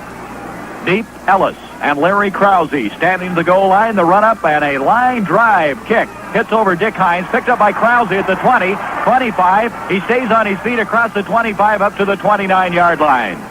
Larry Krause had quite a collision at the 25. After the impact, he was able to slide forward for 4 more yards. Jimmy Gunn led the charge along with Ralph Couric. And at the 29-yard line, first down for Green Bay. Krause really arrived on the scene a week ago, returning kickoffs against the Baltimore Colts. At the 29, Bart Starr to operate the team here in the third quarter as we start the second half 10-0 in favor of Green Bay. Play action fake. Bart Starr back to throw up the field, picked off by Joe Taylor. He's at the 40. He's coming up now to the Packer 35. He cuts his way up to the 30. He's down to the 25 and knocked out of bounds at the Packer 23-yard line. Joe Taylor picked it up on a pass intended for Hilton. And now, in good field position, the Chicago Bears. Jim Grabowski eventually caught up with Joe Taylor and rammed him out of bounds. And that's the play that you hate to see starting the third quarter play. The Bears have not had good field position and now get it on the interception. Dick Gordon comes to the near sideline. A 19-yard return on that play by Joe Taylor. George Farmer to the far sideline. The ball at the 24-yard line of Green Bay. Concanon gives off now to Montgomery, and he slants up to the 20-yard line. A pickup of 4. It'll be second down 6. As the Bears now have a second down 6 at the 20-yard line, as we have just 1 minute gone by in the third quarter. Well, Starr, who threw the ball so expertly in the first half, suffering his first interception of the ball game. That ball was not very close to Hilton, as Taylor was waiting on it, thrown directly to him, and he took over from there. At the 20, second down 6, split to the near side. Farmer, the far side, Dick Gordon. Concanon takes the snap. He gives off to Montgomery, trying to turn the near side across the 20. He's the 15-yard line before he's dropped. That's close to the first down, as making the tackle Jim Carter, along with Willie Wood. Montgomery wanted to turn the near side, thought better of it, and bent it up the middle to the 15-yard line. He's a yard short. It'll be third down 1. Glenn Holloway threw a fine block against Ray Nitschke to give Montgomery some chance to run that football, and as you say, he turned it up just at the right moment. At the 15-yard line, third down, 1 yard to go. 13-14 to go, third quarter, and the Packers jump into an 11-man front almost as they get everybody up on that line. Concanon on a long cat. He gives off and hit on the 20, makes that the 16-yard line, is Clarence Williams as he drops Bull for a loss. Bull couldn't even start up the field, and he was dropped immediately. Great play by Clarence Williams. And that could be a mighty big play in this game. It's fourth down and 3, and Percival is coming in for the field goal attempt. Williams is through so quickly on that play. Didn't appear as anybody touched him as he drops the ball carrier for a loss. Back, they mark the ball at the 17-yard line. Fourth down, 3, and Percival will attempt a 23-yard field goal. He'll be kicking from the near hash mark. Holding will be Concanon. And now the Bears are a little mixed up in their alignment. As they jump around, they'll be ready to go. Highland to snap the ball. The ball's down. The kick's on the way. End over end. It's got height. It's got distance. It's good. With 12-13 to go here in the third quarter, the Bears get on the scoreboard for the first time as the Packers now have a lead of 7 points, 10-3. Well, Willie Wood kind of felt that one might have gone off to the left side because he had a word or two with the officials, and he was jumping up and down. It was an angle shot by Mac Percival, but it is good, and so the Bears take advantage of the really first mistake of the afternoon on the part of the Green Bay Packers, and they get on the scoreboard. It is 10-3. A couple of final scores for you. The Miami Dolphins have defeated New Orleans 21-10, and Philadelphia and Atlanta finish in a tie, 13-13. I guess they couldn't get New Orleans couldn't get Tom Dempsey to kick about 9 53-yard field goals because they lose the ball game here today after their great victory last week. 12 minutes and 13 seconds remaining to be played in the third quarter, and we'll see what effect the field goal by the Chicago Bears has on the Green Bay Packers. Percival dents the scoring column. It's 10-3 after the interception by Taylor set the ball up at the 20-yard line. And the Bears, an opportunist here in the third quarter, able to convert into 3 points. But the big play thus far was that play by Clarence Williams. On a fourth down 1 call, Williams was able to slam Bull down for a loss of 2, and made them instead go for the field goal, as it appeared as though they might be marching goalward for a total of 6 points. Percival to kick off again from left to right. 12-13 to go, third quarter. The run up on the ball, he hits a boomer. Kenny Ellis waits, has it at the 2-yard line. He's up to 10, 15, 20. He breaks it up to 25, and he's dropped at the 26-yard line. Ken Ellis straight up the field, advances the ball to the Packer 26. That's where Green Bay will set up shop. Mac Percival, who kicked off, made the tackle. And now the Packers with a 10-3 lead need to get going offensively. Joe Taylor momentarily turning this game around with the interception. The Packers now only leading by a touchdown. To the near sideline, split out is Dale. There's a quick pitch to the near sideline to Tony Anderson trying to turn the corner. He now comes up to 25, breaks the tackle, and up to the 29-yard line. Anderson running with a lot of authority, eventually knocked out of bounds by Bill Staley along with Dick Butkus. A pickup on the play of 3 yards. It'll be second down 7. Gary, I think we pointed out in the pregame, but maybe not just a moment ago, that interception by Taylor is only the second one for the defensive backfield for the Chicago Bears this entire season. The others had been by linebackers.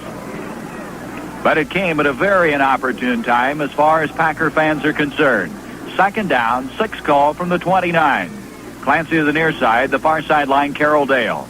A give straight ahead to Jim Grabowski across the 30, and he weaves his way up close to the 34-yard line.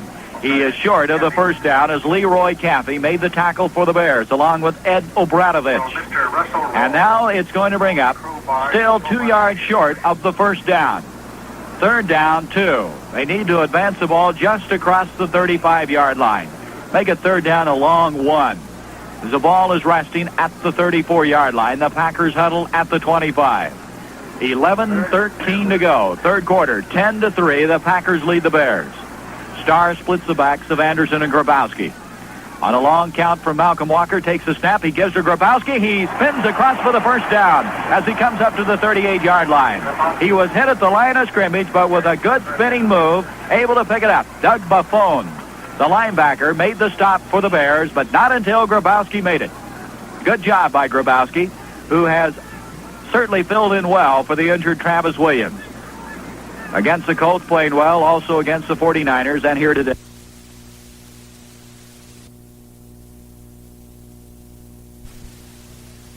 Going up the middle of passes, dropped. Carroll Dale had it, and dropped it at the Bear 46-yard line. Dale had it in his hands, but could not hang on. That's one of the few times you'll see the veteran drop one. Well, I think Lee Remmel hit it in the halftime show when he said the weather may have something to do with a drop pass like that. Carroll had good position, had the football in his hands, and it simply dropped out of his hands. His hands are cold, of course.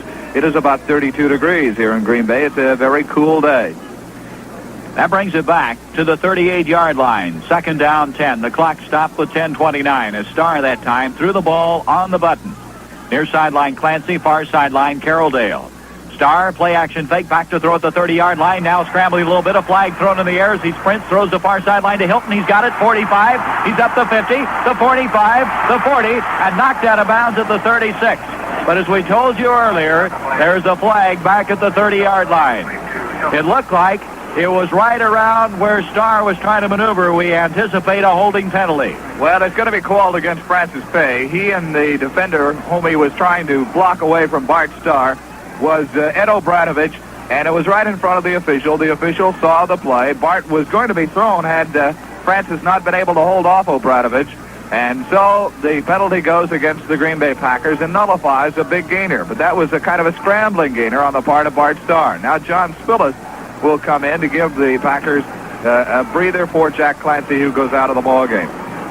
After the holding penalty, ball now at the Packer 13-yard line. With 10:17, the Packers now huddle underneath their own goalpost. Hilton that time showed very good speed. He caught that ball and turned it on. But all for naught as they bring it back on the holding penalty. Second down, 34 yards to go. They need to move the ball. Fine. Going to bring up second down, make that third down, and 23 yards to go. But Starr picking up 10 yards on that last play. The Packers now huddle back at the 15-yard line. Thus far, here in the third quarter, the Bears have maintained excellent field position. Picking up a field goal at the 12-13 mark. Near sideline split out is Clancy. Far sideline is Spillis. Grabowski, Anderson, the setbacks behind Starr. Give to Jim Grabowski, turning the far side up the 25 to the 30 and tripped up there. Coming over was Butch Davis, the knocking down as he comes up to the 30-yard line, bringing up fourth down. Still 20 yards to go, and the Packers will have to get rid of the ball. As going back will be Ron Smith for the Bears, along with Gary Lyle. Smith, the deep safety, at the 30. They'll be kicking into the wind, which really does not seem to have increased in velocity as this game has worn on. We anticipated that, but I don't believe so. It might be a little colder, if anything, but the wind's still at about 5 to 8, 10 miles per hour. At the 15, Anderson to kick. And a whistle blown before anything develops. I don't know what that's all about. The official now discussing things. Evidently, somebody in the interior, Jim, doing something not quite up to the rules, and it's against the Bears. A 15-yarder. Somebody in that Bear line is calling signals somewhere, I think, the way the official was interpreting that. But now they're going to bring it back to the line of scrimmage, which is the 30-yard line, and they'll walk up just 5 yards on the call, and let's see what that play will be. Illegal procedure. He was really intent on stepping off 15, and somebody called him back. So now Kicking to the 20-yard line instead of the 15 is Anderson. The snap to him, and Donnie puts the left foot into it. A beautiful kick. Ron Smith inside the 25, makes it the 20. He's running it up now, the 25 to the 30, and he's knocked out of bounds at the 30-yard line. Rudy Kuchenberg, activated for this game, made the stop. You talk about enthusiastic guy, Kuchenberg is that. Time is out on the field with the Packers leading 10-3. This is the Green Bay Packer Football Network. You know, you hear how easy it is to borrow money from Thorpe Finance. But maybe you've never tried it, and so you don't know how truly easy it is. First of all, you deal with friendly, experienced financial people who are in business to lend you money. You can borrow all you need, up to $5,000 or more, for any reason. Thorpe loan arrangements are simple. You can actually borrow up to $1,000 on just your own personal signature. Thorpe terms are fitted to your ability to pay, so you don't overburden your paycheck. And to make borrowing more prompt and easier than ever, you can telephone ahead. Set up your Thorpe loan in the privacy of your own home and find your money all ready and waiting for you at Thorpe Finance. With over 125 offices throughout the Midwest, there's one nearby to serve you. Just consult your local Yellow Pages. And so, 9 minutes and 15 seconds remain in this third quarter of the ball game. Still 10-3, the Green Bay Packers. The Packers appear to be moving the football very well, but again, a holding penalty stymied them, and they had to give up the football. So the Bears with the ball at the 31-yard line and a first down. Now the officials have come to this near side and talked with Phil Bingson, and they've gone to the far side to talk with Jim Dooley. And Gary, I think perhaps they might be explaining that last penalty that was called against the Chicago Bears.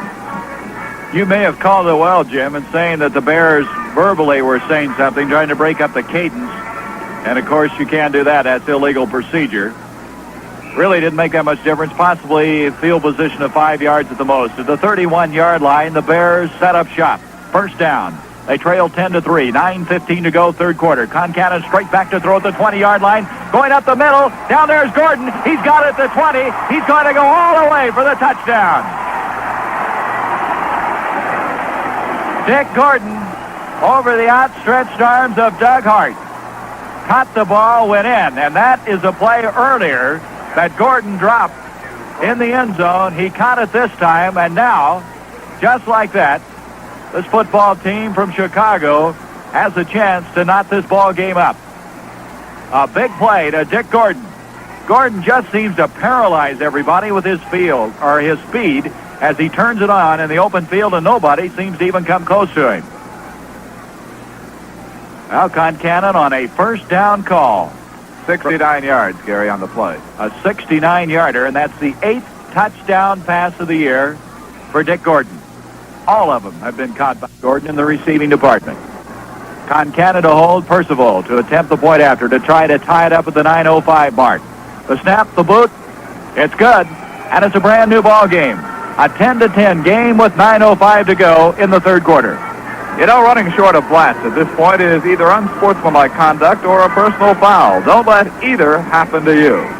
We were talking at the halftime about how their Green Bay Packer games can change so very quickly, and this one has changed immediately, going in the way of the Chicago Bears. They have scored 10 points in the first 5 minutes and 55 seconds of this third quarter of the ball game. It is now tied 10-10. And again, you have to go back to the holding penalty called against the Green Bay Packers that stopped their drive and gave the Bears the football. And on the first play, they go 69 yards.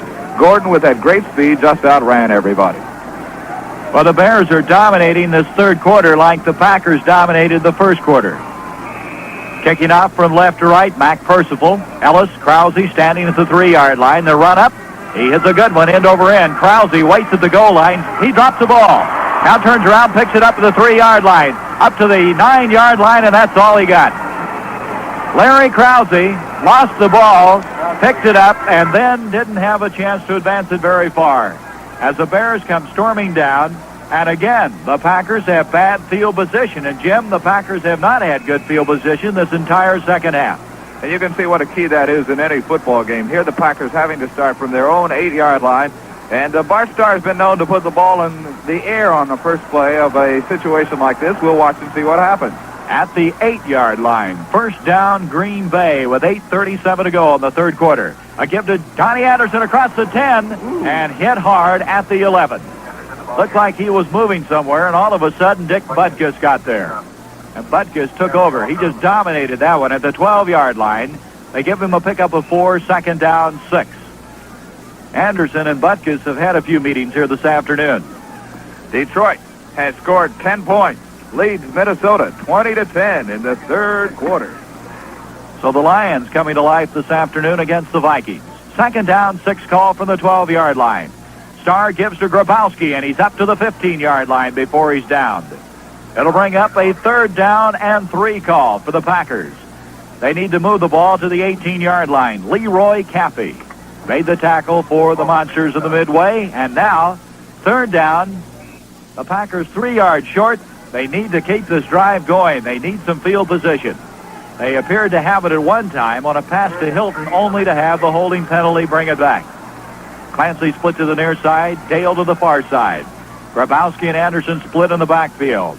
Starr on third down. Play action fake. Back to throw. Throws the near sideline. Complete to Anderson across the 25. A first down as he's knocked out of bounds at the 27. Joe Taylor dropped him. And that looked so easy. As Starr straight back, just unloaded to the near sideline to Donnie Anderson, who was wide open. And on third down 3, the old master, Bart Starr, comes through. Donnie Anderson just filters through that backfield, and he is all alone. He's got to be picked up by the linebacker, and the linebacker didn't pick him up on that particular play, and Donnie had to get just a few yards, and he wasn't going that hard or that fast. He got to his position and caught the ball. At the 27-yard line, first down, Green Bay, 7:22 to go, third quarter, 10-10 score. Back to throw, Bart Starr at the 20-yard line. Now having trouble. Throws complete to Grabowski, the near side. He's up the 30-yard line and hit hard and dropped at the 33. Starr that time must have looked over every receiver he had before he finally found Grabowski, and Grabowski was able to advance it to the 33-yard line.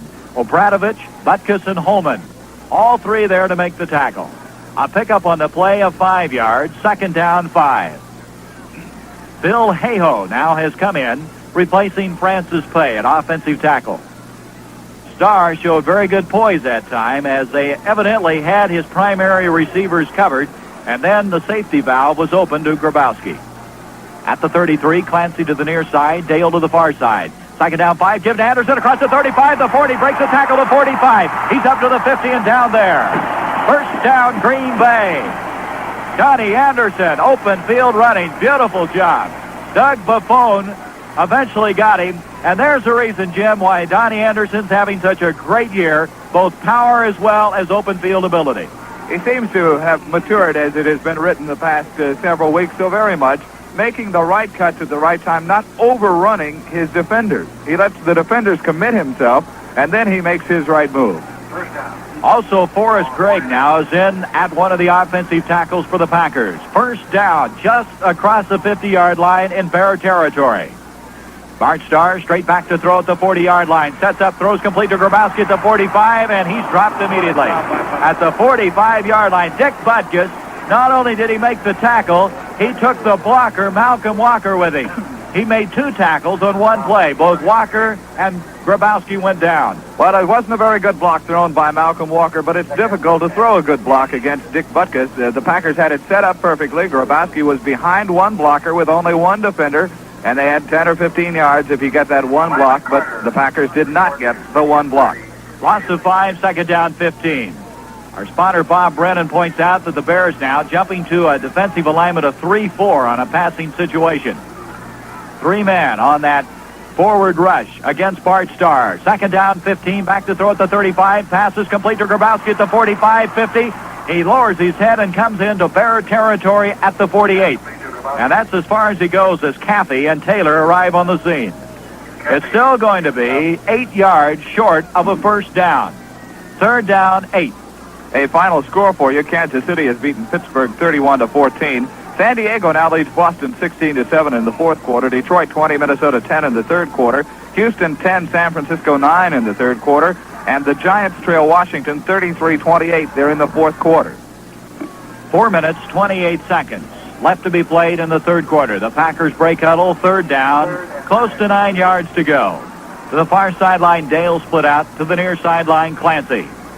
Starr back to throw at the 45-yard line. Has protection. Throws the near sideline. Complete to Anderson. Knocked out of bounds the 42-yard line. That's very close to the first down.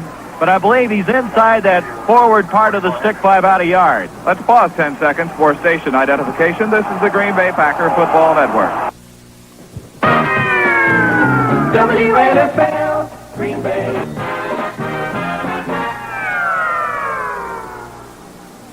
They did not make it. It's fourth down, a long yard to go.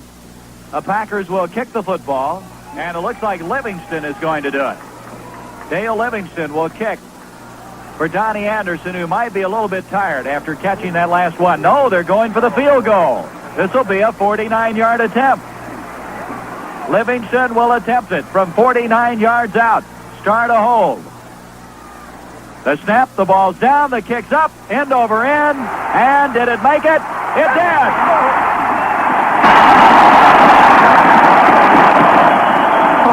A 49-yard field goal by Dale Livingston, and the Packers take a 13-10 lead. This is the Green Bay Packer Football Network. You know, probably the only time you think about motor oil is when your Enco retailer shows you the dipstick and then tells you that you're a quart low. Yet that easily forgotten motor oil is being asked to do a tremendously efficient job of protecting your engine. Now, it's got to flow easily and freely, even when it's ice cold. It's got to be tough and full-bodied, even after it's heated to a sizzling 450 degrees. And it's got to keep doing this for thousands and thousands of miles. No wonder some motor oils just can't keep up this full-time protection from oil change to oil change. But Uniflow can. Humble's Uniflow motor oil won't lose a drop of protective power over 6,000 miles of typical driving. It's the perfect motor oil for people who forget to change motor oil. Uniflow, only at your Enco retailers. Well, maybe these long field goals of the last few weeks are becoming contagious for the Green Bay Packers because a field goal by Dale Livingston, 49 yards. And if the Packers ever needed a cheerleader, Gary, they've got one in Kuchenberg. He is just all over the place at patting people on the back and cheering everyone on. Livingston, quite a job. A 49-yarder now kicking off. Hits it well, end over end. And Cecil Turner has it. 10, 15, and he's hit hard there. Kuchenberg. Rudy Kuchenberg didn't hit him. He just murdered him at the 15-yard line. Turner now getting up. He was hit so hard he caught the ball once. It got away from him for a moment. Kuchenberg is getting a standing ovation. Listen. He's a one-man kickoff team. I've never seen anybody with such enthusiasm. At the 16-yard line, Cecil Turner handled the ball for the first time, and he probably wishes he hadn't made the trip north. At the 16, Concannon, now trailing 13-10, takes over to set it up. Quick pitch to Montgomery. He's up the 15, the 20, lowers his head, and fights off tacklers across the 25 to the 27. Close to a first down. Ken Ellis eventually wrestled him down, as Montgomery, showing a lot of steam that time, advances the ball for a first down for the Bears. So the Bears come right back after seeing a 49-yard field goal by Livingston find the mark. You know, Jim, that was so interesting. We thought for a moment he was going to punt the ball, and as an end result, Livingston kicked it. As Bingston earlier had elected not to go from those distances, you might remember in San Francisco, but now it paid off this afternoon. At the 27-yard line, first down for Chicago. Concannon back to throw at the 18-yard line. He's going for the bomb. Down there is Farmer. It's up and incomplete. Bob Jeter broke it up. Jeter at the 35-yard line timed it perfectly. He went up. He actually had a better shot at the ball than did George Farmer. But Farmer was in the vicinity, and you had to hold your breath. Concannon, after hitting a bomb of 69 yards to Gordon, trying this time to hit Farmer on a similar situation. Second down, 10 at the 27. Boy, there's a lot of football left to be played here this afternoon. 2:38 left to go in the third quarter. 13-10. The Packers lead the Bears. Second down, 10 call for Chicago at their own 27. Farmer split to the far sideline along with Dick Gordon. Montgomery along with Bull, the set running backs behind Concannon. He takes a snap, gives to Montgomery across the 25, the 30, lowers his head. He's eventually dropped by Jimmy Carter at the 33-yard line, but Carter took quite a blow to get the job done. Montgomery, a big, hard-nosed type guy out of TCU, and this young man has a lot of size, 6'3", 220. And he runs with a lot of determination. It'll be 3rd down 5. The ball at the 33-yard line. Concannon unofficially has completed 31.5% of his passes, as he has hit 6 of 19 for 127 yards. The big one, the 69-yard touchdown toss. 3rd down 5. Less than 2 minutes to go in the third quarter. Concannon a long count. Sets up to throw at the 15-yard line. He throws up the middle. Going down there is Gordon, and it's incomplete. Bob Jeter coming over. Had a hand on the ball, but he couldn't hang on. And that's the second one today that Jeter has come very close to intercepting. Well, it was extremely well played by Bob Jeter. The difficult part of the play, Gary, is the fact that Jeter has to get around Gordon and get in front of him without bumping him.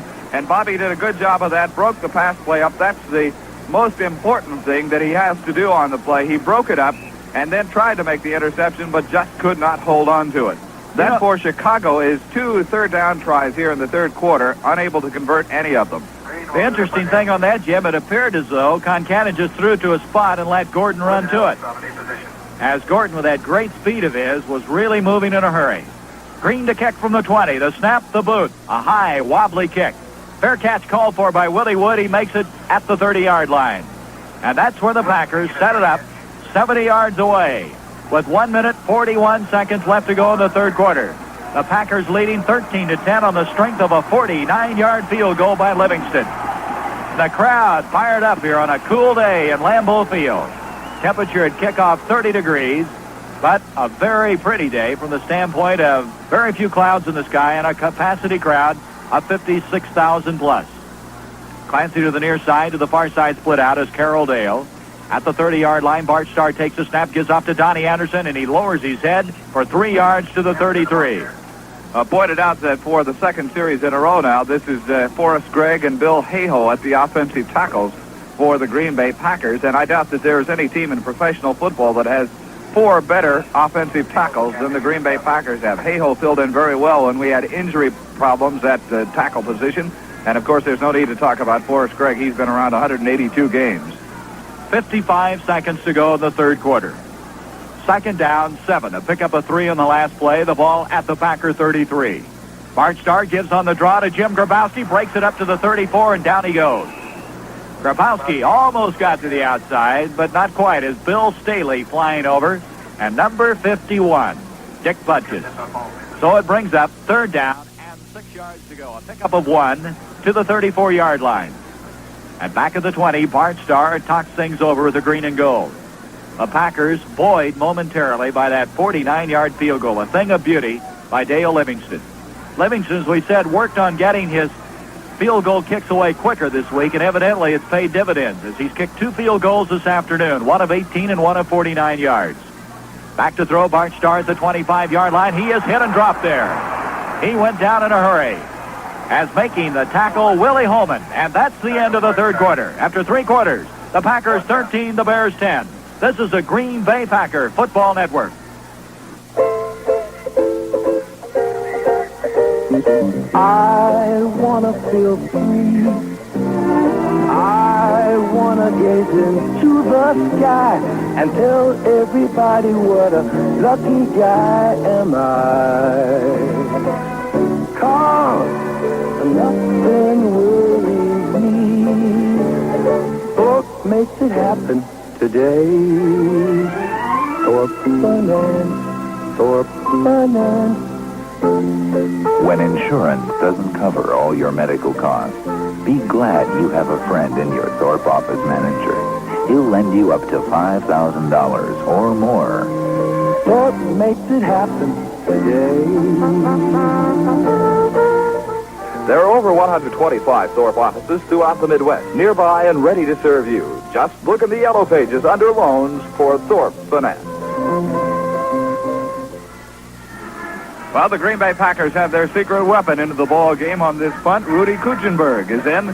to cover those punts downfield. He is a real joy to watch here this afternoon, and we're laughing with Rudy, not at him, because he's instilled some spirit in this Green Bay Packer football team. Final score, Cincinnati has upset Cleveland 14-10, and San Diego just barely got by Boston 16-14. Big win for Paul Brown in that Ohio battle. Here's the 15th punt of the game. Donnie Anderson to kick from the 11-yard line. The snap, the boot. End-over-end kick. Ron Smith drops the ball. It's loose at the 40-yard line, and he got back on it at the 38. Ron Smith, for the second time today, bobbled the ball and fell on it. Rich McGeorge almost came up with it for the Packers, and the ball will be marked at the 39. That's where the Bears set up. A couple of other scores. The Giants have now gone ahead of Washington 35-33 in the fourth quarter, and Baltimore and Buffalo are all tied at 10-10. At the 39, the Bears trailing 13-10. Break huddle. Dick Gordon comes to the near sideline. Farmer to the far sideline. Concannon yelling something Montgomery as they set up the offensive alignment. The Packers hoping to hold here and get some field position. Concannon wants to throw. Quick look in. Up the field. Complete to Gordon. Across the 45. Clear down to the 40-yard line. Boy, is he quick. Gordon caught that ball and just literally was flying up the field before he was dropped by Bob Jeter. First down, just like that, at the Packer 40. They moved from their own 40 to the other 40 in the space of about 3 seconds as Gordon went flying up the field. He just looks super quick. Every move he makes out there makes everybody look slow. At the 40-yard line, the Bears have it first down. Far sideline. Farmer split out. Gordon to the near sideline. Concannon with a long count at the line of scrimmage. Takes the snap. Sprints to the far sideline. Wanting to throw. He throws down there, and it is incomplete. The intended receiver, Farmer, fell down at the 22-yard line. Willie Wood could not get to the ball, or rather Ken Ellis, as it was thrown away from him. That'll bring it back. Second down 10 as Concannon that time on a sprint out, trying to throw to the far sideline. Farmer, trying to make a big move on Ellis, just lost his footing. At the 40, second down 10. The clock stopped with 13:46 to go in the fourth quarter. 13-10. The Packers lead the Bears. Earlier this year, the two tied 6-6 in a preseason game. Two receivers split to the far side of the field. Concannon gives off now to Montgomery, trying to turn the near side, breaks a tackle across the 40, 35, and hammers his way down to the 30-yard line. Bob Brown almost caught him from behind, and then Willie Wood drops him close to the first down at the 31-yard line. Bob Brown made an effort at him at the 45-yard line, Gary. That would have been a very big play for the Green Bay Packers because the Chicago Bears right now, with the drive still going, are very much within the range of Mac Percival and the field goal. And oddly enough, the wind that had been blowing against the Bears right now seems to be very slight in their favor. Ray Ogden checks in at tight end on a short yardage situation. Two tight ends in. They're third down, a yard away from a first down. They need to move the ball to inside the 30-yard line there at the 31. Concannon has everybody in tight. Now he's going to try to throw it. He dumps it over the middle. It is incomplete. The intended receiver was the man who just checked in, Ogden. Bob Jeter had a chance at the ball but could not get back in time. But what an interesting call on third down 1. Not only that, but Concannon had a receiver wide open up the field 5 yards, Rich Cody. They sent both tight ends out on the same pattern, flooded the zone, and Concannon threw it to the wrong man because he had a man wide open who could have cut the ball at about the 15-yard line. You have to give credit to the defensive front four. They had their hands up. I doubt Concannon could see too well. A 38-yard field goal attempt coming up by Percival. Holding is Concannon. The ball's down. The kick's on the way. And over in. It's got height. It's got distance. It's good. And it's tied up for the second time this afternoon. With 13:30. The score is 13-13. This is the Green Bay Packers Football Network.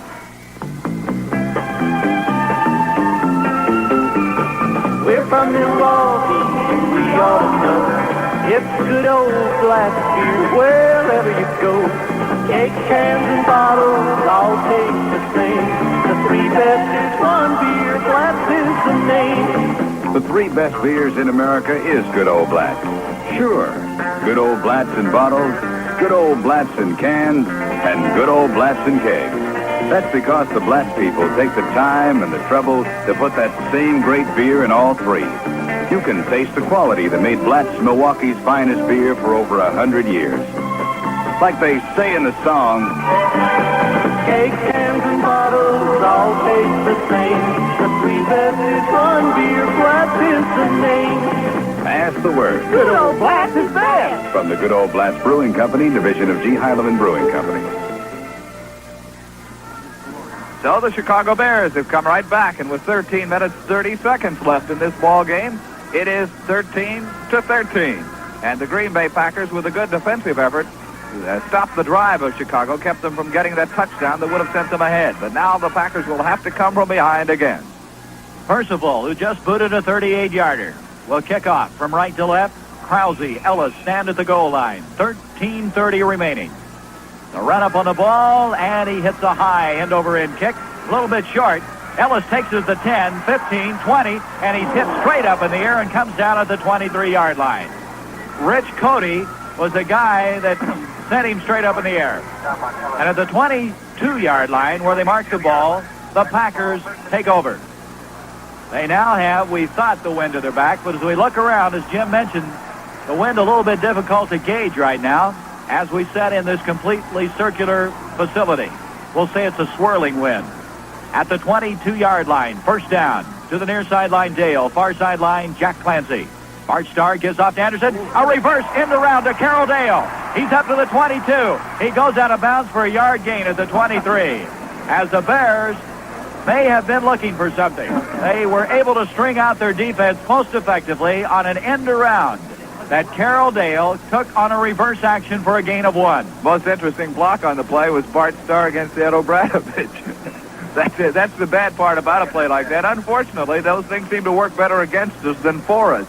The Packers did not run it extremely well that time. Somebody asked Phil Bingston if he expected to see any high school plays against him this year, or this week after last week against the Colts.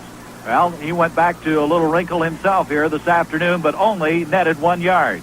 At the 23-yard line, second down 9. Back to throw Starr. Sets up the screen, complete to Grabowski. He slips and falls, and he's down to the 20-yard line. Dick Butkus was over there to be sure he didn't advance it further. Grabowski just caught his 9th pass of the afternoon. He now has a total of 47 yards. The ball actually marked inside the 20-yard line. As the Packers not able to move the ball now, they have third down and 12 yards to go. The Bears doing quite a job of reading this wide open attack here on the last 2 plays. Ed O'Bradovich checks out, and Ross Brubacher has come in. So they have again 4 linebackers in and 3 to rush the passer up front. Inside the 20-yard line. Back to throw. Bart Starr at the 10-yard line. Protection breaking down. He's scrambling, and he's thrown for a loss back at the 14-yard line. Willie Holman got him. But further up the field, Bill Staley was chasing him and actually glanced off of him as he was turning to the near sideline. But it was Holman that was credited with a tackle, and now at the 14-yard line, fourth down and close to 20 yards to go. The Packers not doing a thing on this series. They'll have to get rid of the ball and will not have good field position. Ron Smith and Gary Lyle go back for the anticipated kick as Donnie Anderson will kick from the goal line. Anderson, the last time, was able to boot it 34 yards. Here's the snap, the boot, a wobbly kick, takes a Green Bay bounce across the 50, rolls across the 45, and comes down to the Bear 43-yard line. It wasn't a pretty kick, but an effective one, as he got a roll on it, moving the ball into Bear territory at the 43-yard line. Rudy Kuchenberg was down there to down the football. And now the Bears, who are tied up with the Packers 13-13, will take over. Let's take time for this message. This is the Green Bay Packer Football Network. The many varied services of Thorpe Finance include one of special interest to those who deal in goods or services, such as appliance and furniture dealers, doctors, dentists and clinics, farm and construction equipment dealers. For Thorpe offers a very attractive financing package for you and your customers. A complete finance plan service to provide you with immediate cash without red tape. This Thorpe service means quick credit information and prompt approval. It includes assorted plans to fit buyer preferences and credit life and disability insurance to protect the customer. And there's always a Thorpe office nearby and a manager with whom you deal directly for personalized service. Thorpe has been a sound, growing financial institution for 45 years and now has over 125 offices throughout the Midwest. For finance plan information from the one nearest you, consult your yellow pages.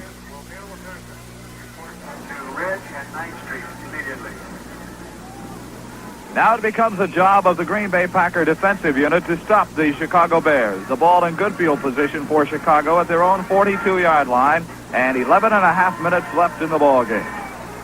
13-13 as the Bears set it up. Far sideline, Gordon and Farmer split out. Concannon, who's gone all the way at quarterback, sets it up, takes the snap, gives off to Montgomery. He's dropped from behind by Bob Brown, but stays on his feet across the 45 to the 46. Montgomery is such a strong guy that you can't arm tackle him. Brown caught him, tripped him up, but his forward progress still advanced the ball for a 4-yard pickup. Second down, 6. Make it 3 yards. Second down, 7 as they mark it across the 45 to the 46. As Montgomery, a fullback type. This is what the Bears have now since the injury to people like Sayers and Bainham.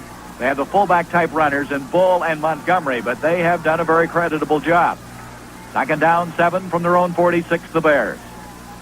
Concannon with a snap, back to throw, sets up at the 37, scrambling out of the pocket, rolling the far sideline. He throws on the run. Gordon's down there. He's got it. He's down the 15 and knocked out of bounds at the 12-yard line. On the far sideline, Bob Jeter went for the interception. Couldn't get it. And then further up the field, Doug Hart caught up with Dick Gordon at the 12-yard line. Well, one of the reasons that Bob Jeter did go for the interception, he knew he had protection in the form of Doug Hart. And he had a pretty good shot at that interception because Concannon throwing on the run, in all likelihood, can't get that much on the ball, but he threw it pretty well and right to Gordon. And that Gordon just gives you all kinds of problems. The Packers had gone to double coverage on him, Gary, and he still was able to catch that football. We said it before, but he is most impressive. Gordon doing another good job. 42-yard completion sets it up at the Packer 12-yard line. Concannon can throw well on the sprint out.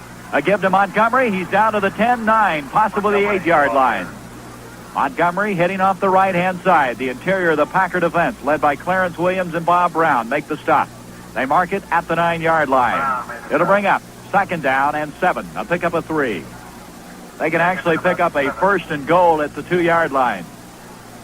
The Bears have had some big plays here this afternoon. The 69-yard pass completion to Gordon, and now this 42-yarder in what otherwise has been more of a defensive battle, 13-13. At the 9, 2 receivers split to the near side of the field. Concannon takes a snap, gives to Montgomery, swinging the far side. He's the 5-yard line and goes down under 3 or 4 of the Packers in that vicinity. Leading the charge defensively, Ray Nitschke. They'll mark the ball at the 6-yard line, where it'll be third down. So far this afternoon, Concannon has completed only 1/3 of his passes, 8 out of 24, for 191 yards, and that's a lot of yards to get for just 8 pass completions. But now the Bears have an injury, and hobbling off the field for Chicago is Howard Mudd, and he has been replaced, and the Bears are going to be forced to take time out. This is the Green Bay Packer Football Network.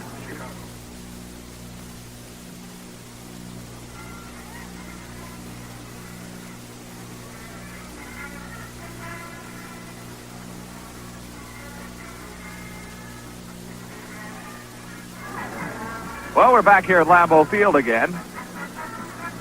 And it is 9 minutes and 26 seconds remaining in the ball game. The Bears forced to take time out because they have had an injury to Howard Mudd, and they'll make a replacement there. 13-13. The Bears on the Green Bay Packers 6-yard line. And so far, the Bears have dominated the second half of this ball game. Are you worried about your tires? Well, let Atlas take the world off your shoulders. That's the world off your shoulders with Atlas tires. They're stronger, safer, and you'll find them at your Enco retailer. You're allowed to slur on a cold day like this. I'll tell you, Jim, it's getting colder. Breeze. The sun has gone down here, and so it is getting very cold very quickly. And that may have an effect on the players before the afternoon is over. Concannon with a big third down play, Gary. In this ball game, Concannon has had a total of 11 third down plays and has converted only 1. To show how effective Gordon has been, he's caught the ball 5 times for 159 yards. Tom Kaminsky, with that quick pen of his, says that that's an average of 23.9 per catch. And now Ted Wheeler has come in replacing Howard Mudd, who went out as an injured guard. It's third down 4. Third down 4 at the 6-yard line of the Packers. The Bears takes the snap. Concannon back to throw at the 15-yard line. Sets up, throws. It's incomplete. Farmer, the intended receiver, made a diving try but couldn't come up with it. Bob Jeter defending for the Packers. That was a big play, and now it's 4th down, and Percival will come in for the field goal. So on a 3rd down and 4, Concannon trying to hit Farmer, but to no avail. They'll have to settle for the field goal. Bob Brown is limping as he comes back. Brown was the guy that was head up on Howard Mudd, who just left a moment ago. And now Bob Brown a little bit shaken up. He's bent over and waiting for the snap of the ball. This will be a 12-yard attempt. Percival from the far hash mark can put the Bears on top at the 9:22 mark. The ball's down, the kick's up, end over end, and he nails it. So the Packers now drop behind 3 points, 16-13, with 9 minutes, 19 seconds to go here in the 4th quarter of play, as both teams now seesawing back and forth on the strength of their field goal kicking. You know, it's pretty nice sometimes to sit there in your own comfortable home and listen to the game.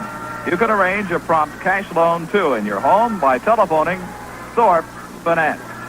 Well, the Bears were down in this ball game 10-0. They came back to tie it at 10-10. They got down 13-10. They tied at 13-all and now have gone ahead 16-13. And the Packers, who have had only 1 first down in the entire second half, will have to get started all over again, trailing for the very first time in this ball game. And if the Packers do not win here today, we will have to start talking about next season, because they are 4-4, and today a victory is an absolute must. There's lots of time yet. 9 minutes, 19 seconds. Krause and Ellis waiting for this kickoff by Percival. Percival did not kick off in the first half, but here in the second half, he's been a busy guy, adding 2 field goals in the 4th quarter and 1 in the 3rd quarter, as he's been the big offensive machine this afternoon for the Chicago Bears. And he has had 100-point years for the Bears, so this is no fluke. He's a good one. Run up on the ball, and he hits it well. Larry Krause gauges it at the 5, up to the 10, 15, 20, 25, and he fights his way up to the 29-yard line. So Krause sets it up with the 29-yard line for the Packers, as Ralph Couric, the Wisconsin graduate, made the stop for the Chicago Bears. 9 minutes, 6 seconds, the clock running. The ball at the Packer 29-yard line, and the crowd now hoping for an offensive explosion by Green Bay. Dale comes to the near sideline. Far sideline split out as Jack Clancy. Grabowski and Anderson split in the backfield behind Bart Starr, who's gone all the way this afternoon. He gives off to Grabowski, trying to turn the far side. He's hemmed in, breaks the tackle, comes up the 30, and knocked out of bounds there. Dick Butkus drilled him out. But further up the field, real penetration was made by Leroy Caffey. Caffey had a block that he was fighting off and made Grabowski swing wider than he would have liked to, and holds him to a yard gain. 2nd down, 9. Clock stopped as he went out of bounds with 8:43 showing. 16-13. The Bears have taken the advantage for the first time this afternoon over the Packers on that 12-yard field goal by Percival. Bart Starr sets up to throw at the 20-yard line. He is in trouble. Thrown for a loss at the 20-yard line. Starr, just as he cocked to throw, was drilled down. And getting up with that fine defensive play was Ed Obranovich, the right defensive end. A loss back to the 21-yard line. Obranovich will check out on a passing situation. They bring in another linebacker. Well, it's needless to say that this is a big 3rd down play, Gary. It is the 16th 3rd down play for the Packers this afternoon. They have converted so far 6 of them. I notice Livingston down below warming up like he might do the punting if they need to on the next play rather than Donnie Anderson. Let's hope we don't punt. 3rd down, 18. At the 21, the Packers need some yardage, and lots of it here on 3rd down. Starr back to throw at the 12-yard line, sets up the screen, complete to Anderson at the 20, at the 25, and knocked out of bounds there by Butkus. So 4th down coming up. The Packers just not getting underway here in the second half of play. You talked about Livingston warming up on the sidelines. Obviously, they knew they were going to throw it to Donnie Anderson, and Donnie would be a little bit winded after that run. So now Livingston is going to be called upon to get a good kick away, and the Packers certainly need one here with 8 minutes and 8 seconds to go. the Chicago Bears this entire third quarter and fourth quarter have had excellent field position again, Gary. And if a good punt is not underway, they will again have that good field position. Starr today has completed 12 of his 16 passes to his backs. There's the snap, the boot by Livingston. He hits it poorly. A line drive comes down to the 45, picked up there by Ron Smith, and he's down immediately at the 42-yard line. Rich McGeorge and Larry Krause flying down the field to make the stop. Well, Livingston didn't get much on that ball. He hit it on a line affair, but did get some roll on it. 10 seconds for station identification. This is the Green Bay Packer Football Network. WNFL, Green Bay.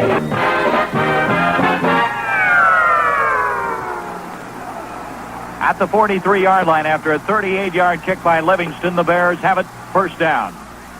Concannon with two receivers, split to the far side of the field, sets up to throw. Back at the 30-yard line, the screen to Montgomery at the 25. He's up to the 40 and dropped the 43 on a fine open field tackle by Mike McCoy. Mike McCoy spun him around and dropped him. Now, further up the field, there appears to be some difficulty between Doug Hart and Dick Gordon. They threw the flag right at the feet where Gordon and Doug Hart both went down, and now they are conferring the officials. That was a great play by Mike McCoy, who smelled out the screen and slid sideways and had good position to make the tackle. And now the officials are discussing exactly what they are going to call on this play, and Doug Hart seems to be a little bit upset about it all. The flag is thrown at the 40-yard line, and the official is going to pick up that ball, and he is going up to that point of the field. Well, it is against the Green Bay Packers, and the call appears to be unsportsmanlike conduct. Is that it, a personal foul against the Packers? Anyway, it's setting the ball up at the 42-yard line as Hart, along with Gordon, had a confrontation at the 40, and evidently Hart holding up Gordon illegally, and now the Bears are in Packer territory at the 42. Back to throw. Concannon, quick look in, is complete to Rich Cody, and Cody brings it down to the 31-yard line. So right over the middle they go, and Ray Nitschke makes the stop, and the Bears now are moving very close to field goal range, and of course they're thinking right now in terms of touchdown. They're going to have to measure as Cody very close to the first down on that quick pass over the middle. The ball resting just short of the 31-yard line. 7 minutes, 11 seconds to go in the game. You know, there's only one thing you can do if you run out of Blatz, and that's punt. Good old Blatz is best in bottles, cans, or tap. A triple treat to any thirst. Well, the Vikings have regained the lead over the Lions, 24-20 in the third quarter. Now at the 31-yard line, the Bears have the first down after the measurement produced it by inches as Gordon and Farmer split to the near sideline. Concannon gives it off to Montgomery. He's up to the 30-yard line and piled up there. Ross Montgomery trying to hit off the right-hand side, picking up at the best 2 yards. Some more scores for you. In the fourth quarter, San Francisco 23, Houston 13. Baltimore leads Buffalo only 17-14 in the fourth quarter. A final, the Giants came from behind, defeated Washington 35-33. And as Gary said, in the fourth quarter now, Minnesota leading Detroit 24-20. The ball is marked just short of the 30-yard line. They give him 1 yard on the play. Second.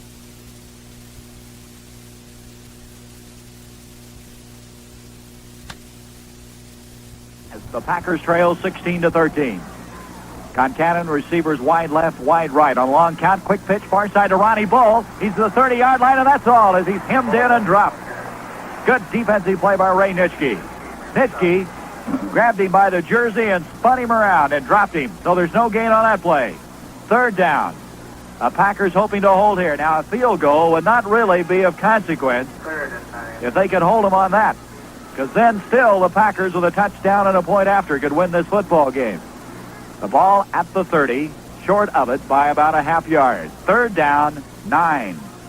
There's a big third down call coming up for Concannon and company. As Farmer comes the near side, Gordon to the far sideline. Montgomery, Bull, the set running back.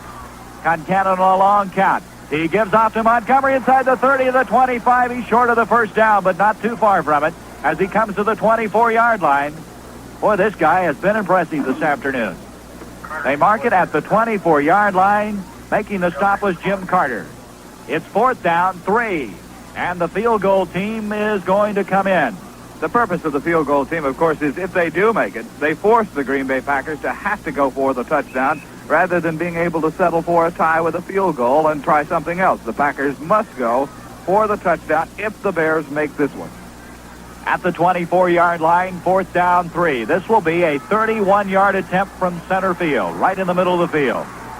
Percival, the kick on Canada Hole. The ball's down, the kick's up, and Percival has kicked his 4th field goal of the afternoon. It's now a 19-13 game with 4:34 remaining. This is going to be a real tough bid now for the Packers with only 4.5 minutes left. You know, borrowing money is your business, so see the man who keeps it up as his business. That's your Thorpe Finance office manager. See him right away. And so the Green Bay Packers, now trailing 19-13 in the ball game by 6, have 4 minutes and 34 seconds remaining on the scoreboard clock in which to get into the end zone and take the lead in this football game. The Bears have shown you something here in the second half of the ball game, despite the fact that throughout the entire contest they have had 13 third down tries and have made only one of them. A couple of big plays, passes from Concannon to Gordon, have made a difference. There have been 5 field goals kicked in the second half. 4 by Percival, 1 by Livingston. He kicks off. Ellis has it a yard deep. He's going to run it out. 10 to 15. He's up to the 20, and he's able to move it out to the 23-yard line. Well, the Packers not getting a lot of return yardage on the kickoff. The Bears have covered it very well. Brubacher gets up along with Couric. And at the 23-yard line, they're credited with a tackle. Well, the Packers now need to move the football goalward from left to right, trailing 19-13. 4 minutes, 18 seconds left to be played. Clancy to the near side, far sideline Dale. And Bart Starr, I'm sure, has been in this position many, many times. Harry Williams is now checked in with Larry Krause as a running back. Back to throw, Bart Starr. He throws, complete to Carroll Dale across the 35. He's dropped there at the 36-yard line. Bill Clark made the tackle as the Packers pick up a first down on their first try. This is most interesting to find Larry Krause and Perry Williams, who have not been in the ball game all day. And, of course, Krause has carried the ball only one time from scrimmage, as I recall, in his entire career. Grabowski and Anderson are on the sideline. The ball marked at the 36-yard line. First down, Green Bay. 3:36 remaining. 19-13, the Bears lead. A give now to Perry Williams. He dances his way up short of the 40-yard line. Perry Williams marks the ball at the 39. He picks up 3 yards. It'll be second down, 7. The clock runs. 3 minutes and 20 seconds. Dick Butkus made the tackle for the Bears. As back at the 27-yard line, the Packers talk things over. Bart Starr has time, but he has to do it on this drive, it appears. As the Bears have been so tough here in the second half defensively. They have been for the entire game except for the first quarter. Split to the near sideline comes Clancy along with Carroll Dale. Starr takes the snap. Backpedals to throw at the 32. Swings one. It was intended for Krause. He didn't see it. It looked like he was held up momentarily. By the time he got open, the ball was in the air. He could not turn around to get to it. I think Dick Butkus was the guy that broke that play up. Of course, that's nothing new. He breaks a lot of plays up. Certainly not Krause's fault that he didn't catch that football. He wasn't in a position to catch it, but had he been there and able to catch that football, Gary, he had a lot of running yardage down the sideline, and depending upon his speed, whether he could have made it into the end zone or not, because there just wasn't anybody down that sideline with him. Now it's third down, 7. At the 39-yard line. Starr needs a completion here. Receivers wide left, wide right. Back to throw. Bart Starr has protection. Throwing the near sideline. Carroll Dale overthrown, incomplete at the 39. Starr trying to hit the veteran Dale. Dale had double coverage to the near sideline. Lyle and Phil Clark with him. He overthrew his intended receiver. It's fourth down, 7. And the Packers are going to go for it. With 2 minutes and 45 seconds left, they're going to go for it. Trailing 19-13. They're going to try to get a new series. Well, if they don't make it, Gary, they're within field goal range already for Mac Percival, and there's a lot of time left on the clock. 2 minutes and 45 seconds to go in the ball game, and with the Packers 3 timeouts remaining, this is really a big gamble. Fourth down, 7 from their own 39-yard line. Two receivers split to the near sideline. Bart Starr back to throw. They're storming in on him. He scrambles. He's looking for a block. He's going to run it. He's up to the 45, and down he goes. He is short of the first down, as Starr was clotheslined by Brubacher and getting up rather slowly. So they do not make it, and the Bears will take over at the Packer 44-yard line. There just wasn't anybody open. Starr got a couple of blocks as he was scrambling, but he couldn't find enough of them. Well, the Packers certainly are going to have a defensive effort now, and with 2 minutes and 25 seconds, the Bears will run one play. The Packers will get a break with the 2-minute stoppage of the clock. But first of all, they have to get that football back and quickly. At the 44, the Bears operating in Green Bay territory. Concannon, receivers wide left, wide right, gives to Montgomery, and he's across the 45, close to the 43-yard line as we approach the 2-minute warning. And the 2-minute warning is here. The score at Lambeau Field, the Bears 19, the Packers 13. This is the Green Bay Packer Football Network. The second down, 9, 2 minutes left to go. The ball at the Packer 43-yard line. Concannon gives off to Ronnie Bull, and he hits off the right-hand side for maybe a yard to the 42-yard line. Bob Brown, Clarence Williams make the stop, and now the Packers will use one of their timeouts, evidently, to stop the clock. They do. At the 42, actually, one thing, Jim, that scrambling effort by Starr may have put Percival out of field goal range if the Packers can hold him the short yardage on this third down. Third down, 7, the ball at the 42-yard line. You know, if you enjoy driving, if you like to get the best out of your car, put a Tiger in your tank. Fill up with Enco Extra Gasoline at the Enco sign where you get all the extras. Well, it is third down, and the ball is resting at the 41-yard line. So a lot depends on what happens on this play. It'll be interesting to see how the Bears play it, whether they try to get a couple of extra yards to put Percival a little bit closer to try the field goal, or whether or not they try to get the first down, Gary, on a pass play. The ball just inside the 42-yard line. Third down, 7, 1 minute, 51 seconds left to be played. The Bears lead 19-13. Concannon takes the snap, gives off to Montgomery across the 40, and he fights his way up to the 36-yard line. It's short. It's fourth down, and timeout again called by the Packers. And he ran it right up the middle to get it in position for the field goal at the 36-yard line. It will be a 43-yard effort by Mac Percival, and if he makes it, the game is over. And if he makes it, it'll be his 5th field goal of the afternoon. Livingston also has 2, as this has been a most prolific afternoon for the field goal department. If he misses it, the Packers are still alive. This will be a 42, almost a 4. Let's make it a 43-yard boot. Kicking from center of the field again. Willie Wood goes back underneath the goal standards, hoping to run it out. The ball's down, the kick's up. It's end over end, and it is off to the right. No good. So with 1 minute and 40 seconds left, the Packers are 80 yards away from touchdown. Gary, that is the worst kick he's had all afternoon. He was in perfect position. The ball just kind of drifted to the right side, and you could tell immediately that it was not going to be any good. Willie Wood just looked up and walked away. And so now the Packers have 1 minute and 40 seconds, but more importantly, they have only one timeout remaining.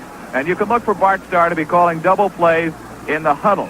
We'll check to see who those running backs are. It appears to be Donnie Anderson for one, and at least Donnie ought to be rested. He was not in on the previous series in which the Packers were unable to get the first down. Along with the double plays that you mentioned, I would imagine we'll see a lot of sideline patterns. Krause and Williams again. Yes, sir, it is. Krause and Williams in the backfield. The ball at the 20-yard line. Starr immediately back to throw at the 10-yard line. Sets up. He throws the ball, and it is caught by Carroll Dale before he goes out of bounds. He caught it at the 39-yard line. For a moment, we thought they weren't going to give it to him. But Dale did a remarkable job staying in bounds. The disturbing thing about the pass play, Gary, is the pass was not thrown hard. Bart had to kind of throw it with all the energy that he had, and it just didn't have any zip on it. And Carroll had to stand there and wait, and you hold your breath in hoping that defensive back doesn't step in front and intercept. You know, statistics point, Jim, that Bart does not have strength yet in that arm because he's thrown so much to his backs, and that would indicate that. And on that play, as you mentioned, the ball didn't have a lot on it, but it got there. Starr back to throw again. Up the middle, it's incomplete, intended for Larry Krause at the midfield stripe. Krause had a hand on it, but Doug Buffone collided with him, and the ball was jarred loose. So Starr trying to hit Krause up the middle. Stops the clock with 1:30. Second down, 10, the ball at the Packer 38-yard line. 19-13. The Bears lead the Packers. And Green Bay trying to make a come-from-behind bid. This is going to be a storybook finish if they can do it. Brubacher now comes in defensively on an apparent passing situation. Second down, 10. The far sideline split out. Dale, the near sideline. Jack Clancy, star, backpedals to throw at the 30-yard line. Steps up in the pocket. He throws up the field. It is complete to Hilton, the 40, the 35. He's knocked down at the 34-yard line. Butch Davis dropped him. Another first down for the Packers. The clock shows 1 minute and 20 seconds. John was desperately trying to get to this sideline so he could run down the sideline. If he saw he was going to be tackled, he could get out of bounds. And now Bart has had to use that final timeout, Gary. The Packers have no timeouts remaining, but they do have 1 minute and 20 seconds to go. Now we're within range where you can throw the bomb all the way into the end zone if you have to, because it's only 33 yards away. And that was a good move by John Hilton. He came down across the middle, was wide open, then caught the ball, tried to get to that sidelines, and was just barely tripped up. Had he gotten around that one man, he probably could have gotten down to about the 25 and gotten out of bounds and stopped that clock. But unfortunately, he wasn't able to do so. But the Packers are still alive. And it will be a long time, I think, before people stop wondering why Donnie Anderson and Jim Grabowski or perhaps Perry Williams not in that backfield, because they have been out the last two series, and for the Packers, the most crucial two series of this ball game. You know what gave Starr so much more time was his ability to step up in the pocket, as he was able to avoid the looping linemen that were coming around and gave himself those precious seconds he needed. And then he stepped up and fired it to Hilton, and Hilton made another fine catch. He's a big target. Seems like when Hilton goes after the ball, he's about 3 times larger than everybody else. And as you said, he tried to get out of bounds but could not. And at the 33-yard line, 1 minute 20 to go. First down for the Packers in Bear territory. Receivers wide left, wide right. Krause and Williams, still the running back. Starr back to throw at the 40-yard line. He's throwing at the middle, complete to Krause. He dropped at the 22-yard line. Dick Butkus dropped him, but Krause hung on. It was a tough catch to make. First down, the clock running, 1 minute 8 seconds to go.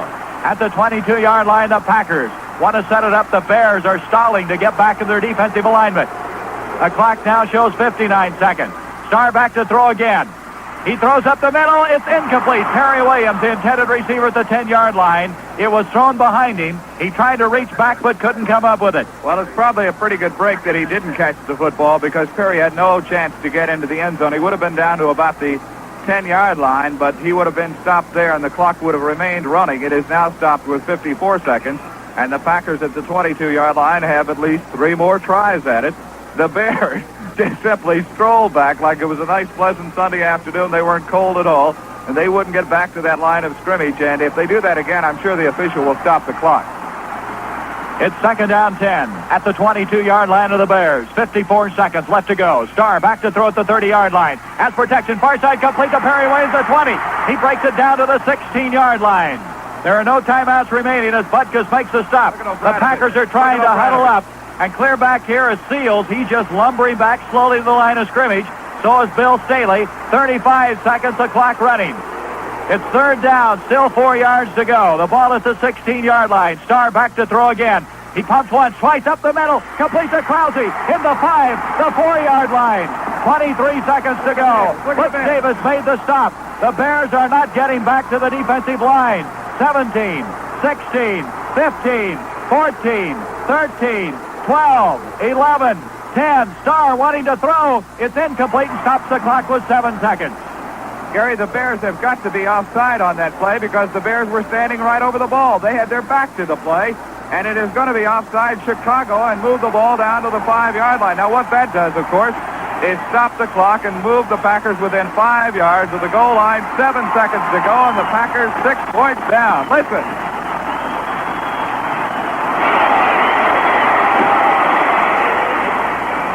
Well, Jim, the thing is a big decision now is you can hardly afford to run it straight ahead with 7 seconds. And yet, 3 yards. I don't know. What do you do? As with 7 seconds, back at the 15-yard line, the Packers are huddled up. They trail 19-13. No timeouts remaining. John Spillis will come in with the play, and now he comes back. He started into the huddle, and all of a sudden, He was called back to the near sideline. Gary, I believe the Bears had an additional penalty tacked on to the original 5-yard penalty because the line of scrimmage was the 10. The ball went down to the 5, and now it's down to the 2.5-yard line. So the Bears may have been guilty of a couple of things. One was being offside, and secondly, maybe saying something to an official about it. But the Packers must get in on this play. If they run it, they might have time for 2 more passes. Bill Staley is the worst, I think, of the whole group as far as the Bears are concerned. He looks like he has a broken leg every time he's trying to get back to line of scrimmage. He just doesn't get back. He's one of the greatest thespians I've ever seen, a great actor, as he tries to take all the time, and finally, the officials called him for it, being offside. Well, what a big play this is going to be. 7 seconds left to go. A capacity crowd, and most of them on their feet. In fact, I think they're all on their feet. As it's 19-13. The Bears lead the Packers. The Packers hoping somehow to get it across, and here they come.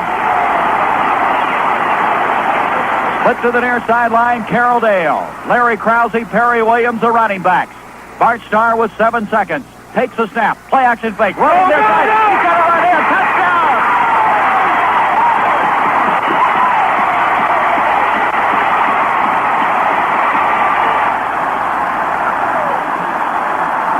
Seconds remaining on the clock. A bootleg by Bart Starr, and believe me when I tell you, no one saw him go there. He was so far wide open, you knew he could walk into the end zone. And now the tension goes to Dale Livingston. Livingston must kick the extra point. The game is tied, 19-all. Bart Starr didn't even have any trouble. He just rolled in. A point after attempt coming up.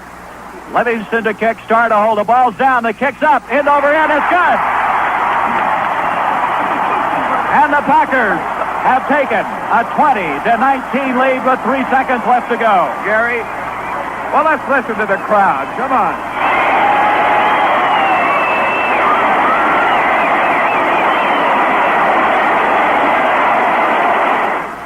It has just been pointed out that this is the last home game of the Green Bay Packers, and that could very well be the last play run by Bart Starr in Lambeau Field. And if it is, there are going to be a few people remember this for a long, long time. But now we have to kick it to the Bears. Somebody was saying the same end that Starr scored against the Cowboys in that sub-zero weather. They won it against them, and he's had some moments here in Lambeau Field. In fact, they say it's the same place. Well, it's the same end of the field, but a little bit different play because he simply went straight up the middle on that one. It was a little bit colder there. All of a sudden, it got warmer. Did you notice that? Livingston will kick off. He had a pressure-packed point after, but he got it. He runs up with 3 seconds. He has the ball laying down. He hits the squib kick. It's picked off, given off now to Ron Smith at the 35. Going wide, he's the 40, and the ball game is over. And the people are going wild here.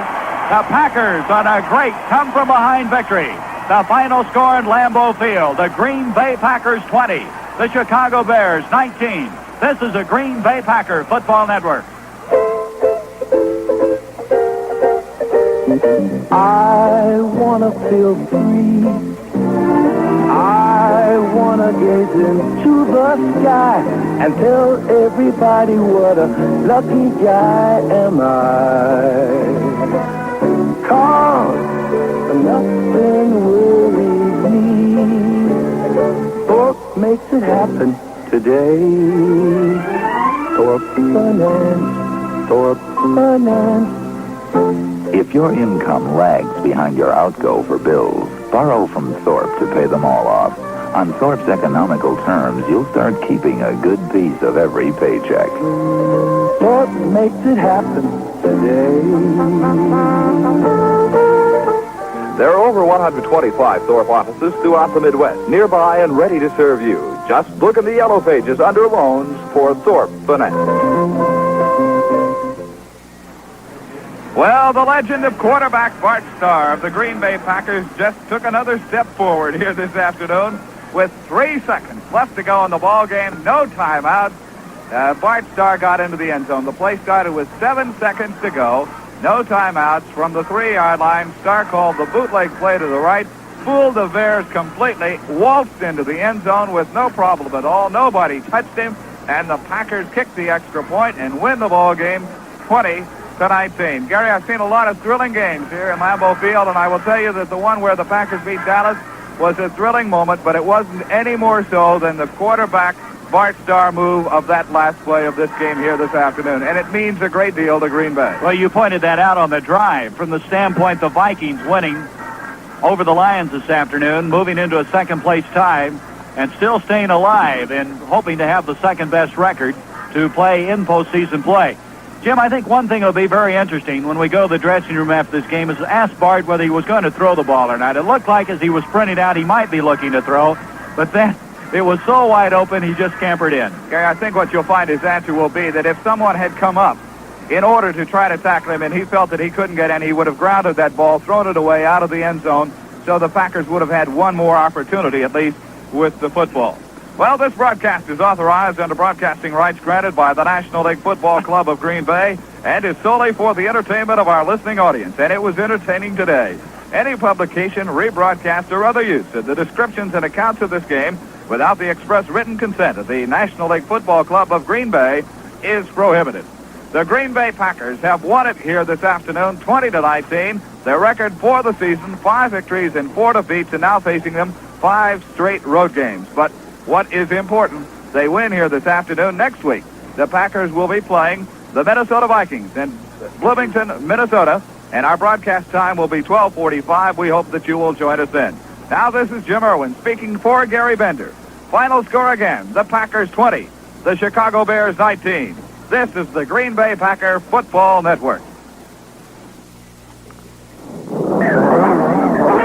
Green Bay Packer football was brought to you by Thorpe Finance.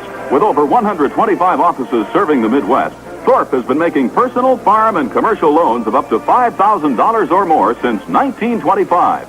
By Blatz, the word is good old Blatz is best. All the flavor that made Blatz Milwaukee's finest beer for over 100 years. And by Humble Oil and Refining Company and your nearby Enco dealer, where you get all the extras.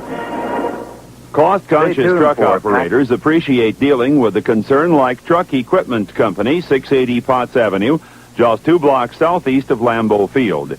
Because of the high level of service offered, they assure you that your equipment will be returned to active duty in the shortest possible time. Truck Equipment Company is always on the lookout for shorter and better methods of servicing and repairing your truck equipment. They have the know-how in solving your problems and requirements. You have a weight problem? In the trucking field, that is. Well, then see Truck Equipment Company for proper weight distribution. Whether it requires a change in loading practices, relocating the present fifth wheel and or suspension, adding another axle or 2 under your present equipment, Truck Equipment Company has the correct information and know-how to correct your problems. Remember, Truck Equipment Company, 680 Potts Avenue in Green Bay. Truck Equipment has everything for the trucker. This is WNFL 1440 Green Bay. Now Preble Motors brings you Pro Football Scoreboard, the scores of games played in the American and National Football Conferences. The combination of skill, experience, integrity, and modern equipment at Preble Motors, 1622 Cass Street, is your assurance of the finest care for your car or truck. Preble Motors has a staff of expert mechanics, men who know cars and can repair yours. The mechanics at Preble Motors take real pride in providing the best service on motor tune-ups, complete overhaul jobs, wheel alignments, and engine rebuilding. Now's the time to get your car ready for winter. Bring it to Preble Motors for a complete overhaul and safety check. If you're in the market for a new used car, check Preble Motors. You'll find a selection of completely checked and serviced used cars. The car you're looking for is at Preble Motors, 1622 Cass Street, home of famous Wildcat snowmobiles. Wild game out there at Packer Field this afternoon with the Packers taking the Bears in the last few seconds of the game, 20-19. Okay. They play the Vikings, by the way, next week. They will be in Bloomington, Minnesota, and that game will get underway at 1 o'clock, just as a reminder. That'll be Sunday, November the 22nd. And the Vikings today, they beat the Detroit Lions 24-20. Other NFL action final scores include the San Diego Chargers over the Boston Patriots 16-14. Cincinnati Bengals out to the Cleveland Browns 14-10 today. The Kansas City Chiefs beat the Pittsburgh Steelers 31-14. The New York Giants over the Washington Redskins, 35-33. Miami Dolphins over the New Orleans Saints, 21-10. And this one ended up in a tie. Atlanta Falcons and the Philadelphia Eagles, 13 apiece. Game still in progress this afternoon. Buffalo over Baltimore, 17-14 in the fourth quarter. And another fourth quarter score, Houston over San Francisco over Houston, 23-13. First quarter score, with the game just underway, Oakland leading Denver by 7-0.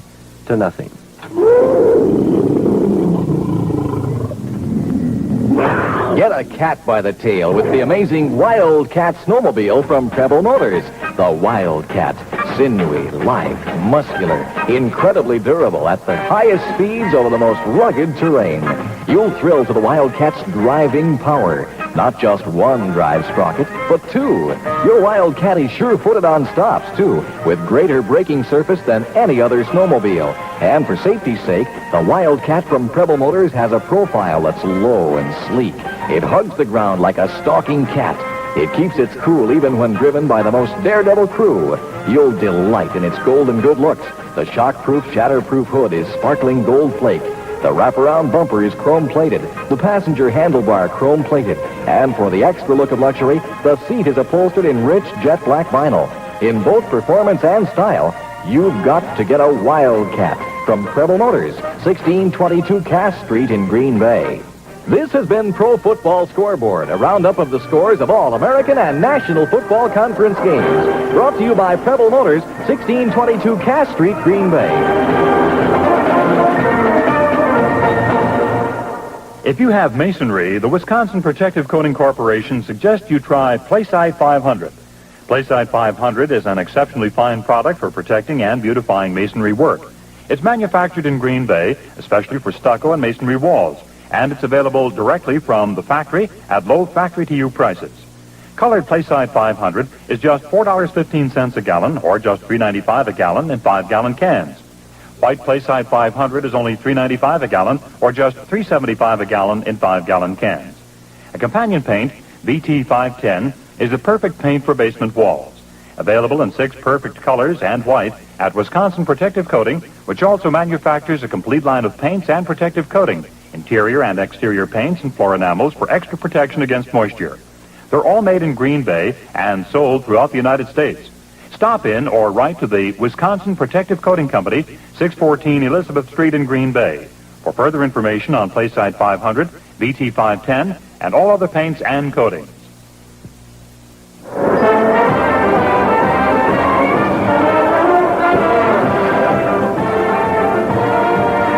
Our Super Value stores, who feature the famous line of Durkee products, now presents Pro Football Highlights, featuring scores from today's games, plus fan interviews with Rick Witt from Lambeau Field, plus the Durkee Mailbag with Green Bay sports enthusiast Jim Ford and all-time Packer great Charlie Brock.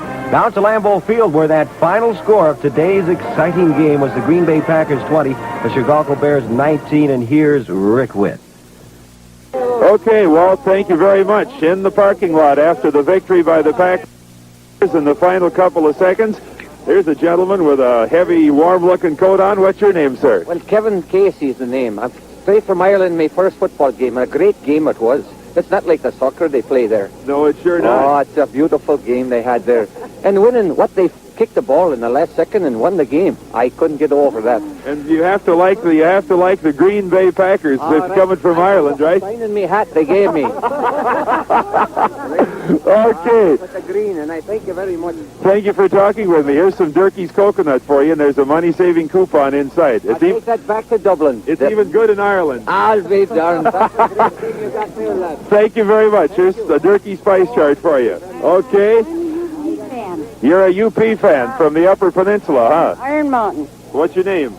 Mildred Sparpana. Mildred, how long you been following the Packers? Oh, we come to every game the last 5 years. Good yes. for you. I see you're dressed warm for a Yeah, cold we one left today. the snowmobile home. Yeah, you might need it to get home if this keeps up. What'd you think of the Packers Oh, today? it was wonderful. Yeah. Do you think they can handle Minnesota I next sure week, hope so. we'll keep Star in there. keep our fingers Yeah, crossed for that yeah, one. that's right. All right, here's some Durkee's coconut for you, and look for that money-saving coupon inside, Okay, okay? Jim, let's talk to this gentleman over here. What's your name, please? Pete Tinsley. Pete, where are you from? I'm from Florence, Wisconsin. What do you do over there? I'm football coach Florence High School. I'm Well- an ex-Green Bay Packer football player. Good. How's your team do this year, Coach? Oh, not too good. It's a 1-7. Well- Worst year I've had when I'm coaching for 23 years. Like the Dodger fans used to say, wait till next year. Huh? Right. Wait till Okay. next year. Now, what'd you think of your old former teammates or your Well, old former team? I knew that these Packers would come back even in the last few minutes. They always will come back. They're the greatest team that ever been put on the field.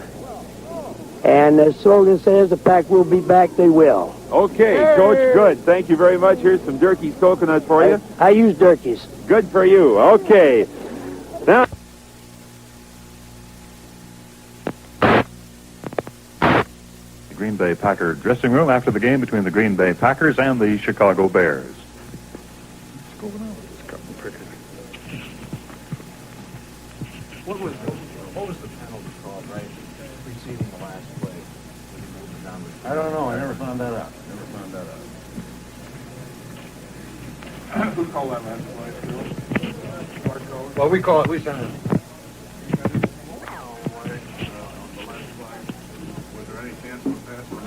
Yeah, that's what he's talking about. It was an option run.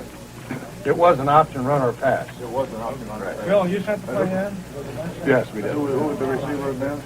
Hilton. Yeah, thank you. Was he open? I couldn't tell or not. I don't think so. I never saw him, but I just saw all the green grass. In front of Bart. Right. Is that the same play that Horn ran right last week? On the flag? Yeah. That, yes, it was. What did he tell you before the game? I mean, it was his decision whether he could play or not, or start? Yes. Well, we discussed it. And Wasn't decided until just before the game? Correct. Immediately before, eh? Correct. Did he make his own decision, Phil, or? Well, basically, yes, I'd say so. We actually made a decision, but it was his response to questions that made us able to make the decision. What kind of questions did you ask him? Well, just how it felt, how the arm felt, if he had the strength in the arm. How soon before the game? Beg your pardon? When you started Bart, how soon before? Did we ask him? You mean? Did we? How soon Well, was the just decision before, really made? just before we went out. I'd say 5 minutes. Did it hurt him during the game that he... Well, he's paying all the time. Yeah, he has pain all the time. It's the degree, and it's actually got some things you can do when you got a toothache, others you can't.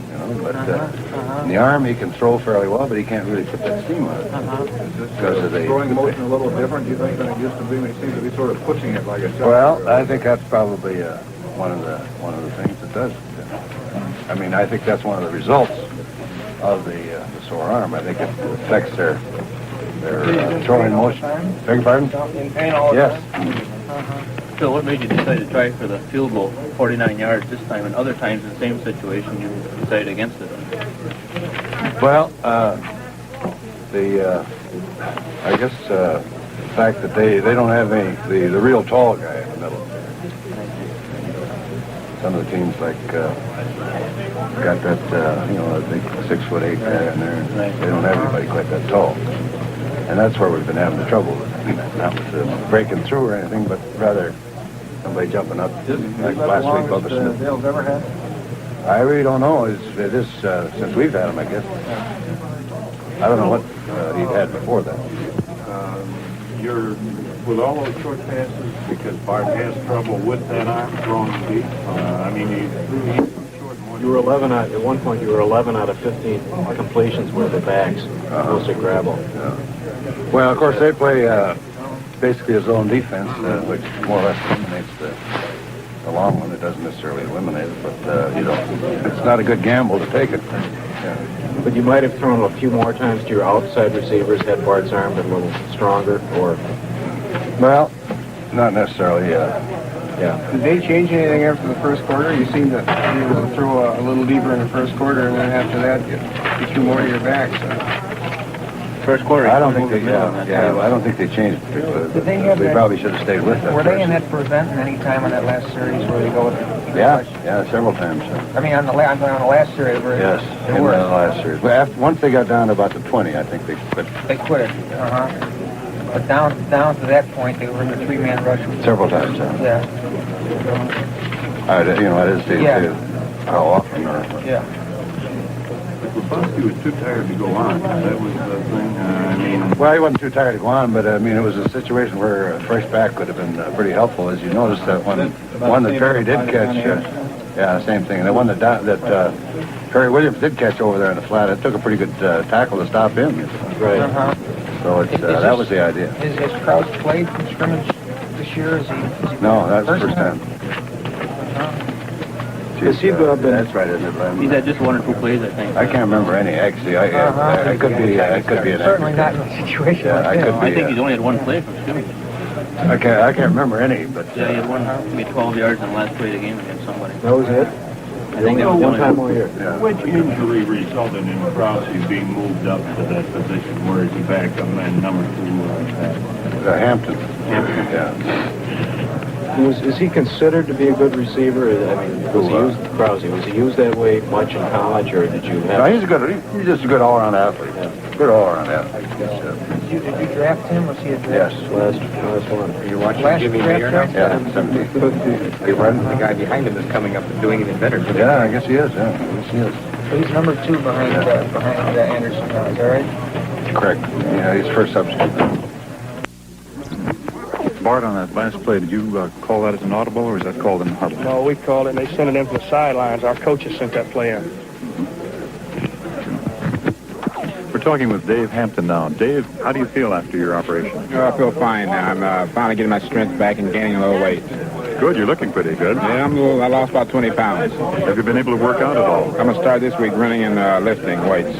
And is there any possibility of getting into any action before the season's over? The possibility is very good if things continue like they are now. Very good. And what did you think of the game itself today? It was a good game. I thought that last drive was just fantastic. I thought Bart was just a thing of beauty. Really, really cool. Just great. I was watching myself, and I said, somebody asked me, what would you do with the 7 seconds to go, the ball's on the 2. What kind of a play would you call? I said, I don't know. And looking at the Bears defense, and they came out of the huddle, I said, they're looking for a short pass or a run up the middle. And then this roll out to the right that Bart called was just fantastic. It's beautiful. And shades of Dallas of a couple of years ago. Yes, it was. Good. Well, it's good to see you back in health again, Dave. Thank you. Right. Right now we're talking with Fuzzy Thurston. Fuzzy, what did you think of the game today?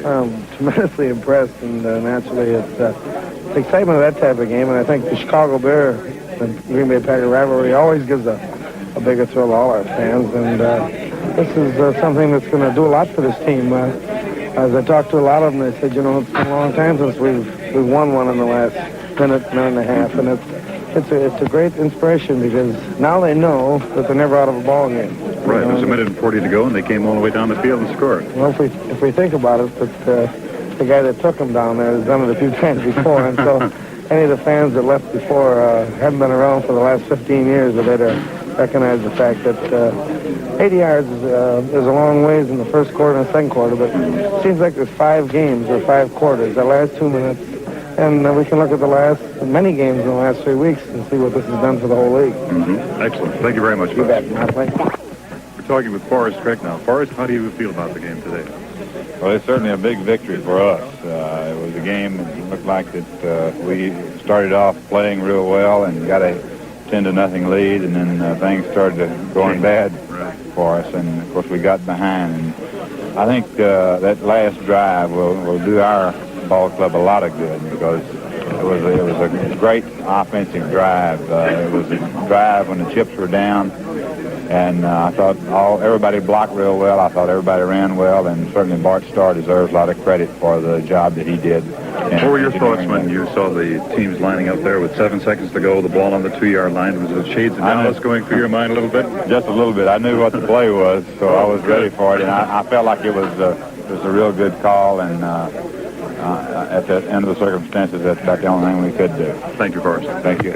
Right now we're talking with Doug Hard. Doug, this is a tremendous ball game this afternoon. What are your impressions right now? Well, you're always happy to beat the Bears. I must say that the finish was dramatic and exciting, and of course we're very gratified with Bart's performance. And for my own sake, I would like to see him decided before the fourth quarter started. Oh yes. What did you feel when you saw the two teams lining up there, 7 seconds to go, the ball on the 2-yard line?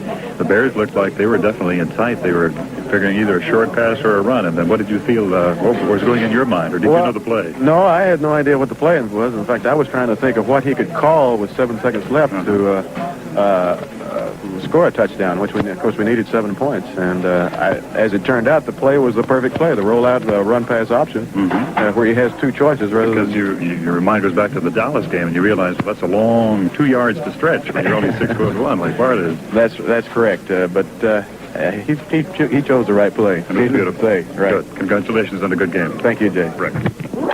We're talking with Mike McCoy. Mike, what did you think of the game this afternoon? Well, I thought we should have just completely wrapped it up, but that start at second half, Coach Spence always told us the first 5 minutes important, and then he got that interception on us, and then he went down and kicked 3 points. And they held us again, and they came back with that long touchdown bomb to Gordon, and we knew he was really fast. He used the Halva pattern, and Kincannon really laid that ball up there nice. I thought, we played well after that. I thought, we held them there, and then they only kicked a couple more field goals. Then our offensive team just, that last drive was fantastic. Fantastic. It was the best 2-minute drive we've had all year, I think. Oh, yeah, Bart Starr is, I guess, really noted for that. And something just being on the sidelines watching it. What was your thoughts when you saw the team lined up there 7 seconds ago, ball on the 2-yard line? Did you have any idea what the possible call might be? Well, we were all kind of figuring maybe pass, because if you completed his touchdown, if you don't, you still have maybe a couple seconds to run another play. And it was a play-action pass, And it was beautiful. It was a beautiful call. And right around. What are your impressions of playing against the Bears? Now, you played against them in the preseason game. This is your first chance to really get a good test of, you get that feeling that they play a little harder because it's the old Packer Bear tradition? Oh, definitely. It was a physical game. There's no doubt about it. How did you come out? A couple bruises, minor contusions, and concussions. Nothing really great that'll keep me out. But there's some hard hitting. There's no doubt about it. It's always going to be a hard hitting game between those two, between us and the Bears. They try to intimidate you. Really, a lot of talk and stuff. And they usually try to back it up too. And they got some good hitters. And we have to play one more time. Do you think this victory gives you a good mental lift for the rest of the season? Oh, definitely. You come out, it looked very gloom there, and come out and beat them 2019 like that in the last 10 seconds. Just got to give us a lift. And plus, I think the Vikings were losing the last time I saw them. Oh, they won 24-20. Did they win? They did pull it up. They pulled that out. Well, we have to play them yet next week. Knock them off. Go to Detroit, and one going to end up with a real good record. Maybe a second-place team. Oh, very good. Nice talking to you, Mike. Thank you. Bye-bye. And there you have it. That's the story, my friends, from the Green Bay Packer locker dressing room today. As the final score, once again, the Green Bay Packers 20 and the Chicago Bears 19.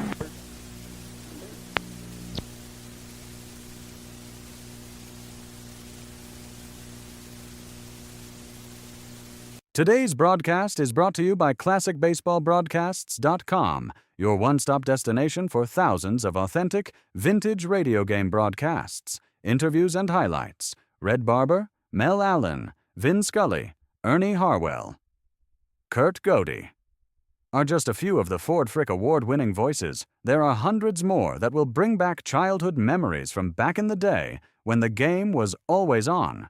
From the crack of the bat to the roar of the crowd, relive the moments that made Baseball America's favorite pastime. Get started for free and step back in time listening to baseball's greatest moments.